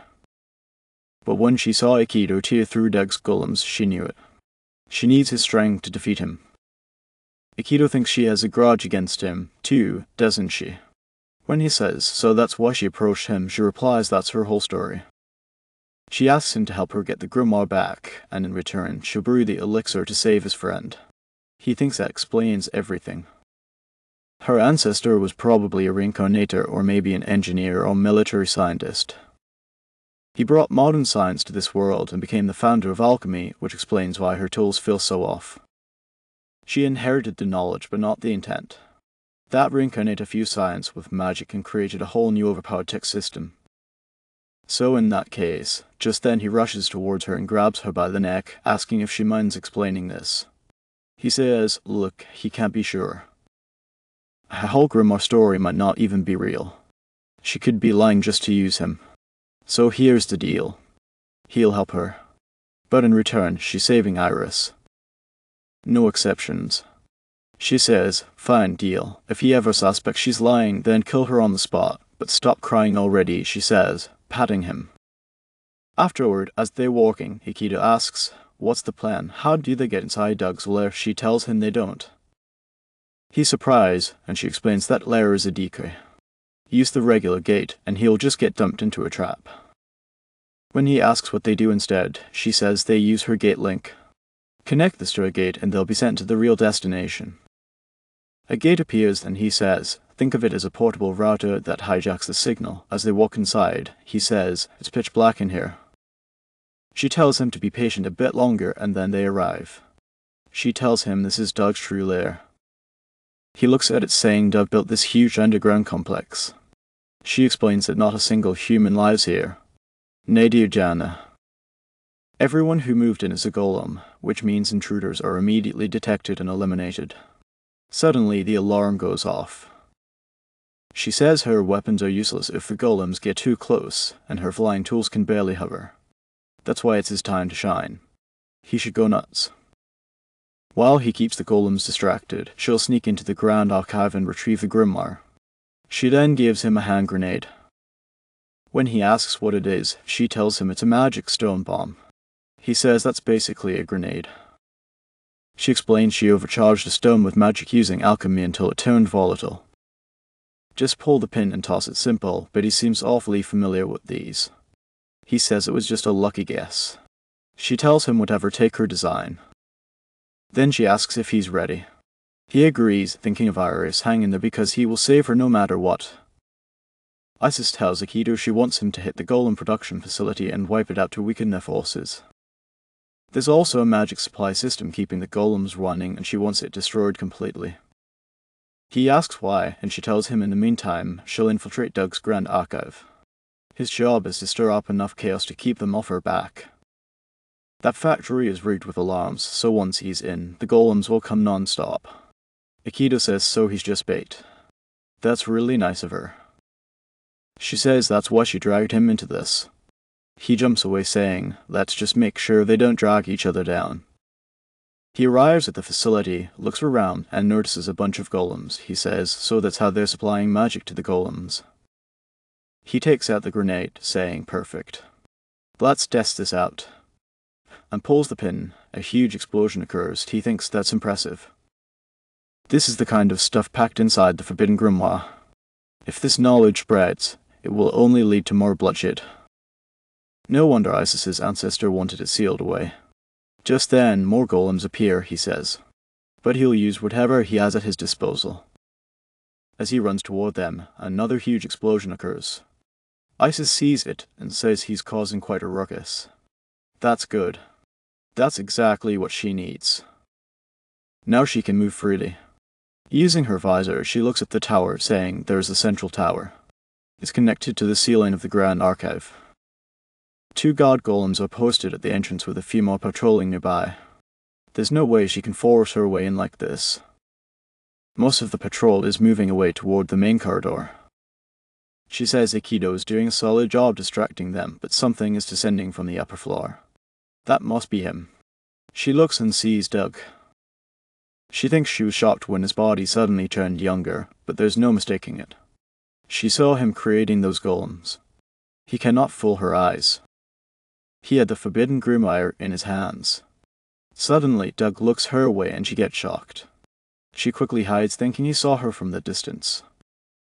No way. That's impossible. Then Doug creates a space and disappears. She looks again and says he's gone. Meanwhile, Akito is walking into a room. He looks around saying, what the hell is this place? These pods, they look like the ones back at Isis's house. Should he destroy them just in case? Then he notices a human inside one pod. He says, what's this? The human is breathing. He thinks they are alive more than just being kept alive. He looks at the other pods. Every one of them is filled with people, and their brains have been removed. These are the people of Coil. This isn't the work of someone sane. Just what the hell is Doug planning? Either way, he will kill him. Suddenly, he notices a child crying. The child is begging someone to help him. Akito walks over, saying there's no way there shouldn't be any living humans here. He asks the child what he's doing in a place like this. The child says he was brought here by Lord Doug, and then they tried to experiment on him, but he barely escaped. Ado thinks a runaway. That's great. Bad timing, but he might know something useful about Doug. He'll take him somewhere safe and get answers later. He tells the boy he's coming with him. The little boy asks if he'll really help him. Akito agrees, telling him not to leave his side. Just then, the boy grins and thanks him when suddenly Akito gets stabbed. He screams and falls to the ground. Then Doug says, he's still as soft as ever, isn't he? Akito looks at him, thinking he let his guard down. He didn't think the brat was an enemy, but he's bleeding badly now. Just then, Doug reveals his true form, telling him he's still as naive as ever. Akito gets surprised when he looks at him, thinking that smug expression, that foul magic radiating from him. Different body or not, he's Doug. Doug gets surprised, saying so he figured it out. That's impressive. He'll give him that. But as expected of the former hero, he should come now. There's no need to stand around here, so follow him. If he wants to kill him, he'll hear him out first, won't he? He opens a door, and both of them arrive at an open place. Akito quickly drinks a potion, thinking the wounds are deeper than he thought. He needs to heal at least a bit. Doug asks if he's feeling any better. Akito tells him to shut it, saying bold words are coming from the guy who just stabbed him. He then thinks the wounds aren't healing fast enough. If they fight now, he'll be at a disadvantage. He needs to stall him. He then asks about the bodies, the ones without brains. They were villagers from his land, weren't they? Doug agrees, telling him he extracted their brains and transplanted the neural circuits into golems. With a direct magic feat, they operate flawlessly. Akito says he's not even human when Doug tells him he has it backwards. They paid taxes without question, obeyed him without thought, and even volunteered themselves and their families for his so-called correctional facility. What else would he call them if not livestock? They stopped being human long before he did. Doug then asks Akito why he isn't attacking. Isn't this his chance? That's what he's thinking, right? He then says, "Relax, he's not here to fight, he came to negotiate." Akito asks, "Negotiate?" Doug says in truth, he owes him some thanks. His cheat ability helped him complete many of his experiments, but he still needs one final piece to finish his grand design. He should join forces with him. Akito gets surprised. He asks what the hell he's babbling about when Doug says it's not a bad deal. Together they could eliminate the remaining heroes easily. Akito says he'll betray them just like that. Doug says it's not betrayal, it's just the end of a mutually beneficial arrangement. Benefit is logic, and logic leads to truth. Cast emotion aside, and he will reach the unwavering. Akito thinks finally the bleeding stopped. He says they all know he's alive, don't they? Doug says, of course, Flora summoned him the other day. Akito says, so he knows about Zalong too. Doug says more or less, but that's irrelevant. Now everyone's after the ring. He then asks Akito if he has it, doesn't he? So he should hand it over. That's the price of his partnership. Hearing that, Akito jumps toward him, asking him not to give him that logic crap. He's been spewing nonsense non-stop. Thanks to that, he had time to heal so not die. Doug uses his ability, Blessings of Magic, and then disappears, saying, so negotiations are off. Then two golems appear, and Doug says, very well. Then he'll be taking everything from him. He'll peel apart his brain and extract every secret at his leisure. On the other hand, at the Grand Archive, Isis walks inside, saying, finally, she made it this far. But this is bad. Finding the grimoire among these thousands of tombs would be impossible without preparation. Luckily, she came prepared. She takes out a magic compass, saying she made it to react to the grimoire's magical signature. With this, she won't get lost. Just then, the alarm starts beeping, and she says there's no time to waste. The needle isn't pointing to anything obvious. Without this, she'd be lost combing through shelves. So, that leaves that door. Just as she touches the door, suddenly a magic formation appears, and she gets surprised. She looks at it thinking, a magic circle trap. Jackpot. A magic circle trap disarming method is that some or all of the symbols in the circle are scrambled on purpose. To disable it, they must rewrite the symbols into a completed formation. Naturally, this requires advanced magic theory. But enter the wrong symbols and the circle will misfire. Still, that's fine. By her magic circles are an alchemist's bread and butter. Let's see whose craft reigns supreme. She tells Akito when she has the grimoire they're pulling out. Doug tells Akito his Blessing of Magic ability. He heard it lets him imbue magic into weapons and armor. In his hero days, he compressed fast energy into a sword and unleashed massive slashes. But he has studied that ability and discovered something far greater control of magic itself.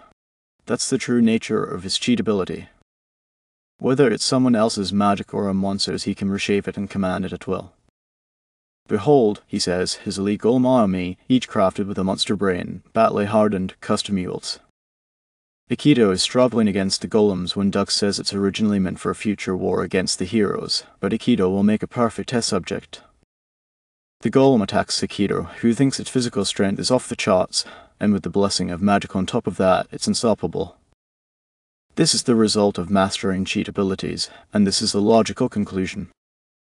Akito falls back, and Doug says, now, let's get him to his lab and crack open that brain. Once he's done with him, he'll be begging to serve him. After a while, Akito opens his eyes and looks around, wondering where he is. He sees himself being carried and thinks that's it. He must have blacked out. He tries to move his body, but realizes it won't respond properly, and his magic output is a mess. Did he hit him with some kind of paralytic poison? A door opens and he sees a room. He wonders if this is Doug's lab, thinking he'll end up just like the villagers at this rate. He would rather die than become a puppet, so he needs to figure out some way to escape. Just as Doug is about to cut open his head, Akito suddenly calls out, asking what the hell he's playing at, treating people like toys. He demands to know the point of all this when Doug says, so he's awake. He then asks what Akito will do now that he knows he'll be joining them soon enough. Doug says he has no interest in chatting with corpses. When Akito says he'll kill him himself, Doug tells him not to bother since his special paralytic poison is already coursing through his veins. He can't move a finger, and even if he could, what would he do in this state? Just then, Doug notices Akito's finger twitching and sees a cable running from it. Akito says that's right. At this point, moving even a finger is about all he can manage, but he knows one finger is all he needs to take him down. Doug looks at him when Akito pulls out all the pins from the grenades and a huge explosion occurs. Akito is blown outside, but Isis grabs him and protects him from falling, saying he's alive but badly hurt and asking what happened to him. She then looks at Doug, who shielded himself with some kind of barrier. She thinks that if he's this close, she could take a shot with her gun, but the situation is too risky. It's a rare chance to get this close, but healing Akito comes first. She has to pull back for now. Doug looks at them, wondering who they are before sighing and thinking that was definitely a magic stone bomb. Why does Akito have that? He thought he disposed of all those engineers, but now he wonders how Akito even got into this garden. He must have had help. Someone who knows how to use magic stone bombs and who knows about this garden. So, it's true that there is an intruder in the Forbidden Archives. One of that clan survived. Everything makes sense now. He starts giggling, saying, so that's how it is. He missed one after all. Perfect timing. Now, he'll wipe them all out in one go.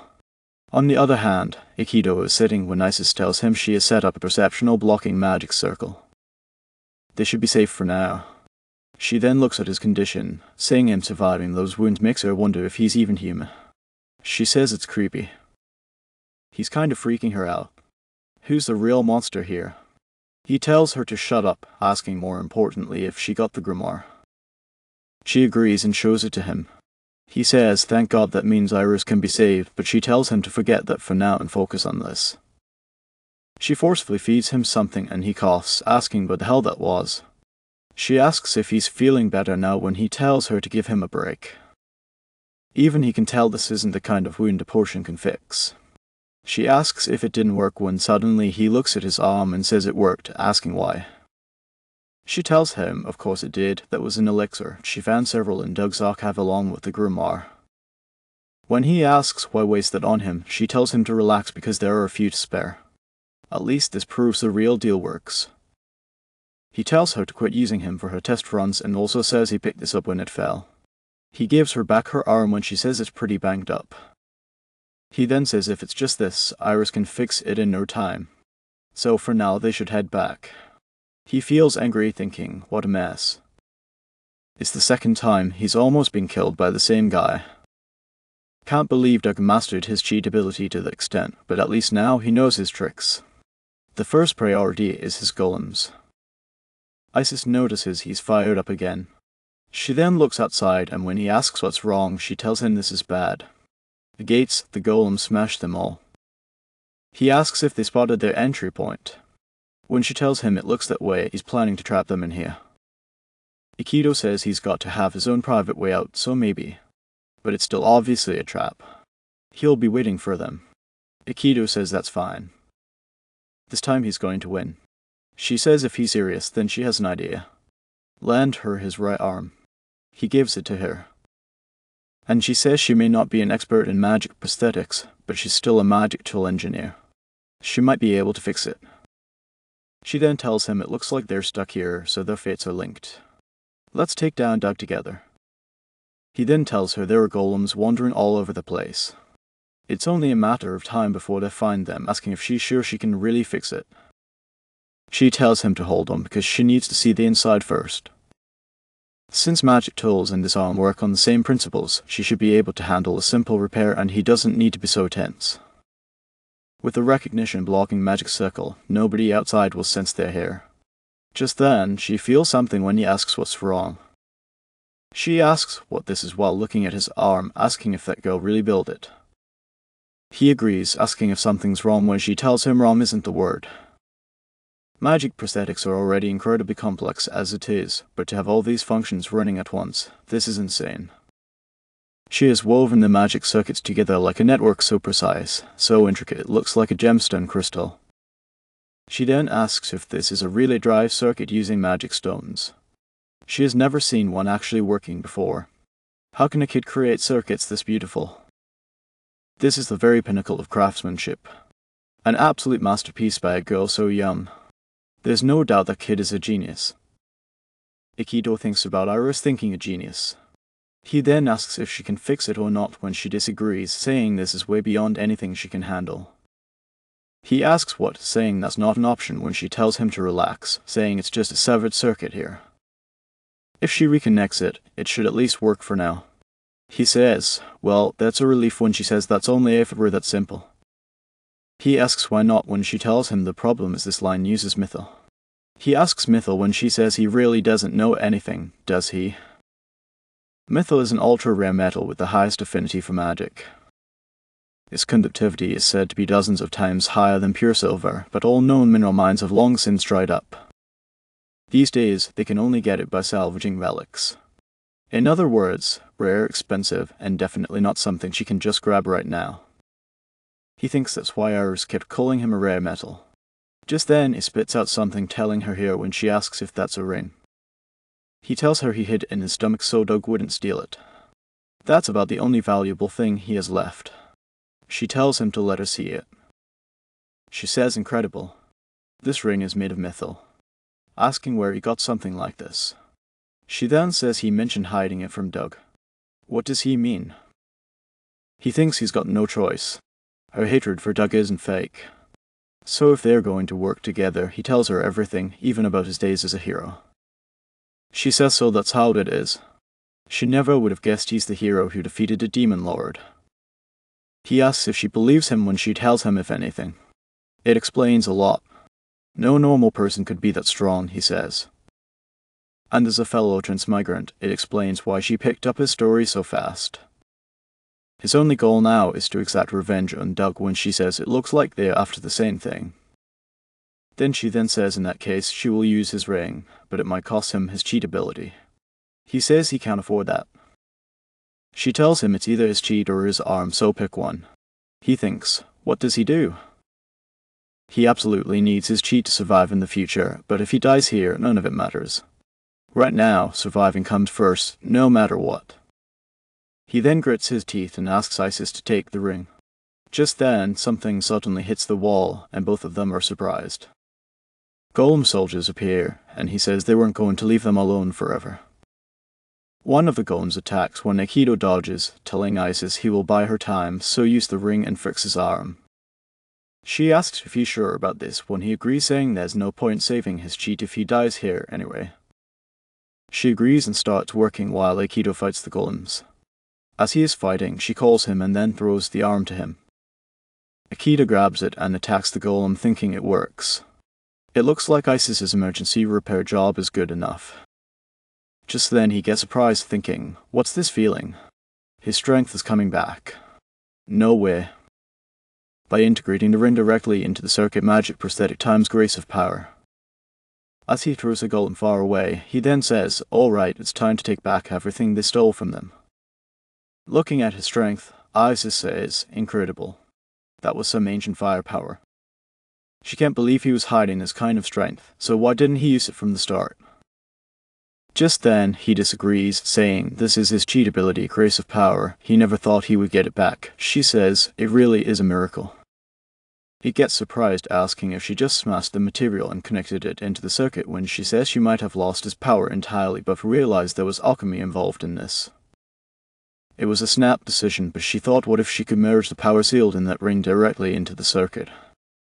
She adjusted the process and put her own spin on it, and luckily it was a huge success. Just then, he tells her not to use his arm for her experiments when she says, but it worked out, didn't it? He says, well, he's not totally convinced yet, but she saved him. She asks if there are no problems with his restored power when he says, there's a bit of a strange feeling, but he has always been an all-out attack type anyway. There's no big deal. She says, good. In that case, let's stick to the plan and find a way. Just then, Doug says, not so fast. It looks like the rats that kept hiding have finally come out. Akito asks Doug where he is hiding. Isis tells him it's a wider, airy voice golem. When Doug says, it seems he has teamed up with that petty thief of an alchemist, she will pay for stealing the forbidden text and the elixirs. Isis snapped back, petty thief. That was her family's legacy. How dare he? He tells her to quit hiding and show himself, calling him random insults. Doug says the fact he thinks those childish insults are clever is what's really annoying. Come to these coordinates, the escape gate is at the top of the tower. Isis says it's obviously a trap, he's mocking them. Doug says he will be waiting for them there as well. Let's see how long they can keep running. He will see them soon. The golems arrive and Akito says it looks like they have no choice. Whatever trap is waiting, he will smash right through it. Isis says someone's confident and then tells him Doug is there. The central area is an open terrace, so if they go straight, they can shortcut most of the way. He agrees, telling her, let's go. The golem blocks his way when he uses his grace of power and beats it in an instant. Afterwards, he asks if they just climb up from here. Isis tells him that's the idea, but be careful. Who knows what kind of trap he has set for them. Just then, Akito thinks something's off. Doug could have killed them anytime, so why is he deliberately revealing his location? What's he planning? Suddenly, a blast occurs and a missile appears. Akito looks at it, wondering what that is when Doug appears and says, they made it. Always building some crazy contraption, isn't he? Isis says that's the ultimate weapon she saw in the forbidden text. This is the power to rule the world. Akito says this is what they call a ballistic missile. Doug asks if it has a name. He'd been searching for one, so mind if he uses his. He says he embedded it as rank monster's magic stones into both the warhead and propulsion unit, creating a long-range weapon with the power to reduce entire cities to ashes. It's strange. It covers the entire continent. When the Great War between heroes breaks out the instant it begins, he will fire these weapons at every major city. Hearing the plan, Akito asks if he's insane, he will slaughter countless innocents. Doug says with his preemptive strike, they will be powerless. He will destroy everything as he pleases. This is his key to ruling the world. Akito thinks he's even more dangerous than he imagined. Doug with modern machinery is the absolute worst combination. Just then, Doug directs one last question at Akito. Will he come to his side? If he joins, he can do as he pleases with those traitors. Wouldn't he love to see them grapple?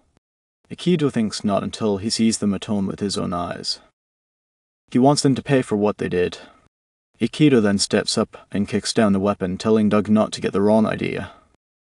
The ones grappling will include him and every last one of them. Hearing this, Doug says some people only learn by dying. He supposes fine. This time, he will make sure Akito stays dead and he will be thorough. Doug uses his ability message from Shemyo when he channels the ring's power and creates a hole attacking Akito. Akito dodges the attack and Doug says he dodged, but those vines will chase him forever. Akito starts dodging the vines, telling Isis to stay back when Doug says the vines won't stop growing until they fill this entire space. Akito struggles and Isis says that's not good, while Doug declares there's nowhere left to run. Just then, Akito uses his blessing of power, Stellar Blade, breaking the vines and surprising Doug. Doug gets down saying Akito regained his blessing of power. He then asks how the hell he broke his secret spell. Akito tells him that's not what matters right now. He points at him saying next is him. It's time to take back the power he stole. Doug then uses blade, saying very well he will get a bit serious. He fires a blade toward Akito, who dodges it. On the other hand, Isis thinks as she suspected unless they break Doug's absolute defense, they can't win. She will have to use her secret weapon. She just hopes it actually works.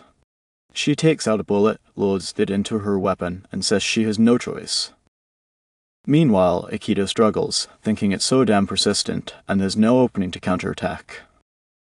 Just as he tries to escape, a magnetic field appears, trapping him. Doug asks how about that, now he's completely helpless. Suddenly, Isis takes aim. Doug notices and scoffs, asking if she really thinks that kind of thing will work now.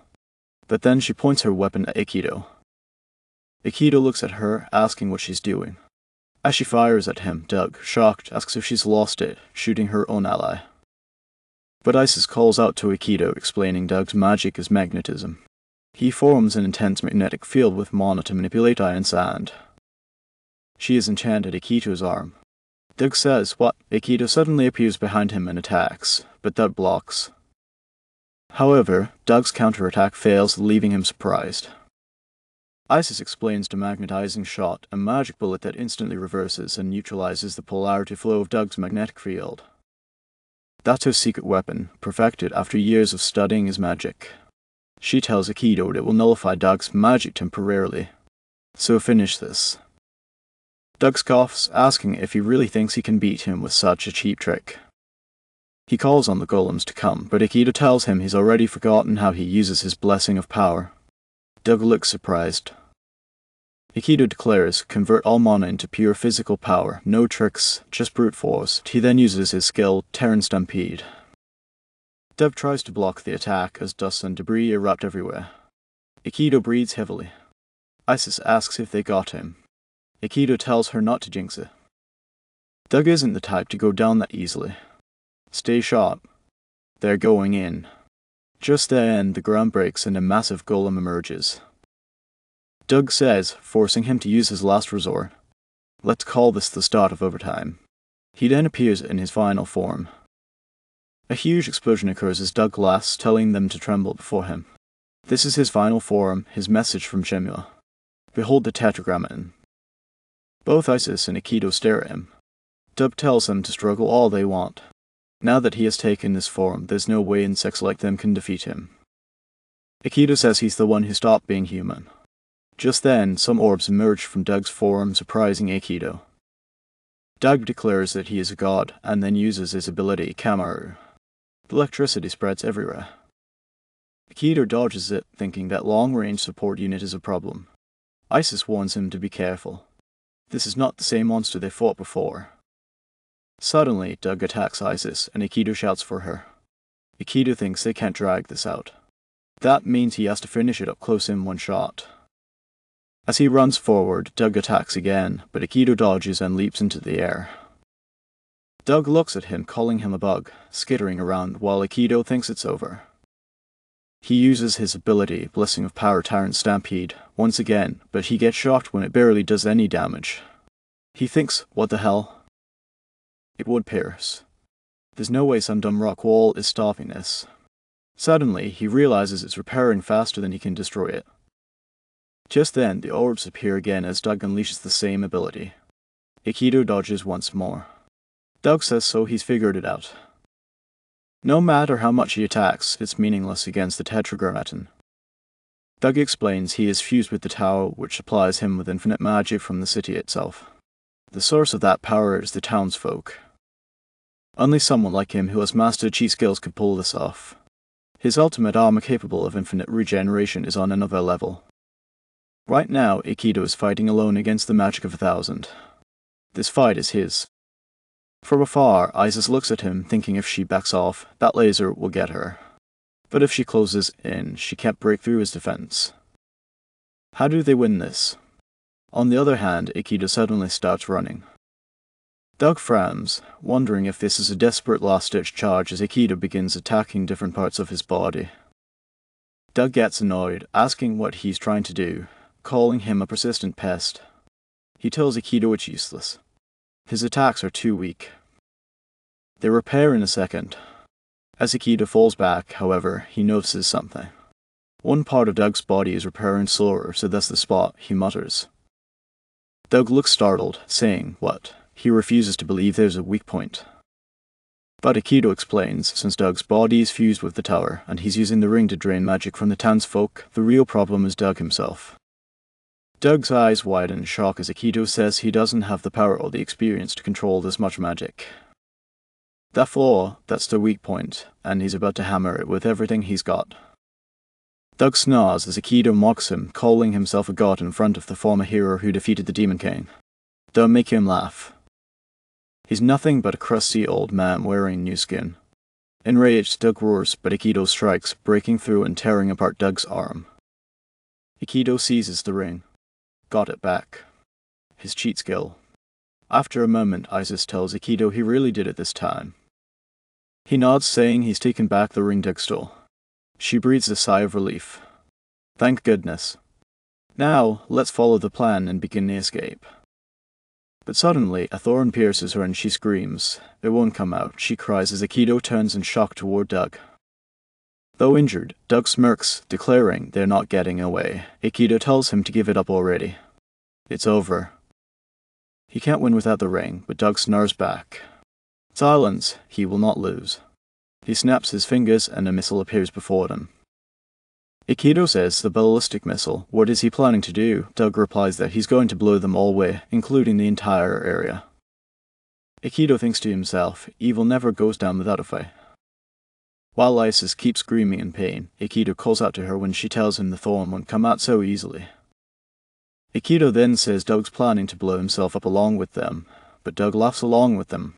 That's a foolish move only desperate fools make.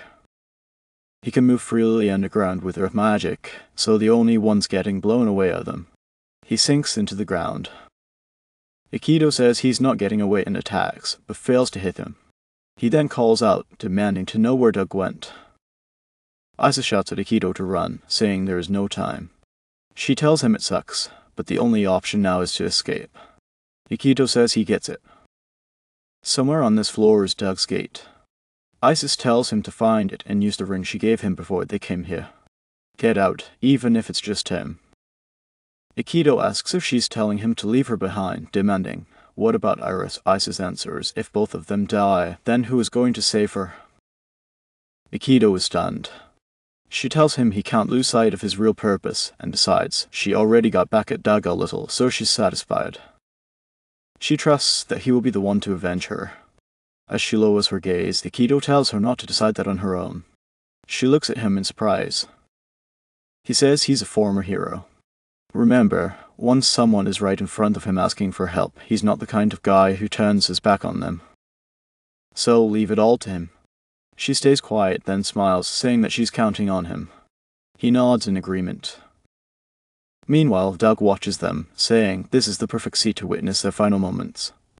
He'll give them a moment to say their goodbyes. He snaps his fingers. Akito quickly tells Isis to grit her teeth. Doug says, let's do this. It's over. Akito grabs her and yanks her out.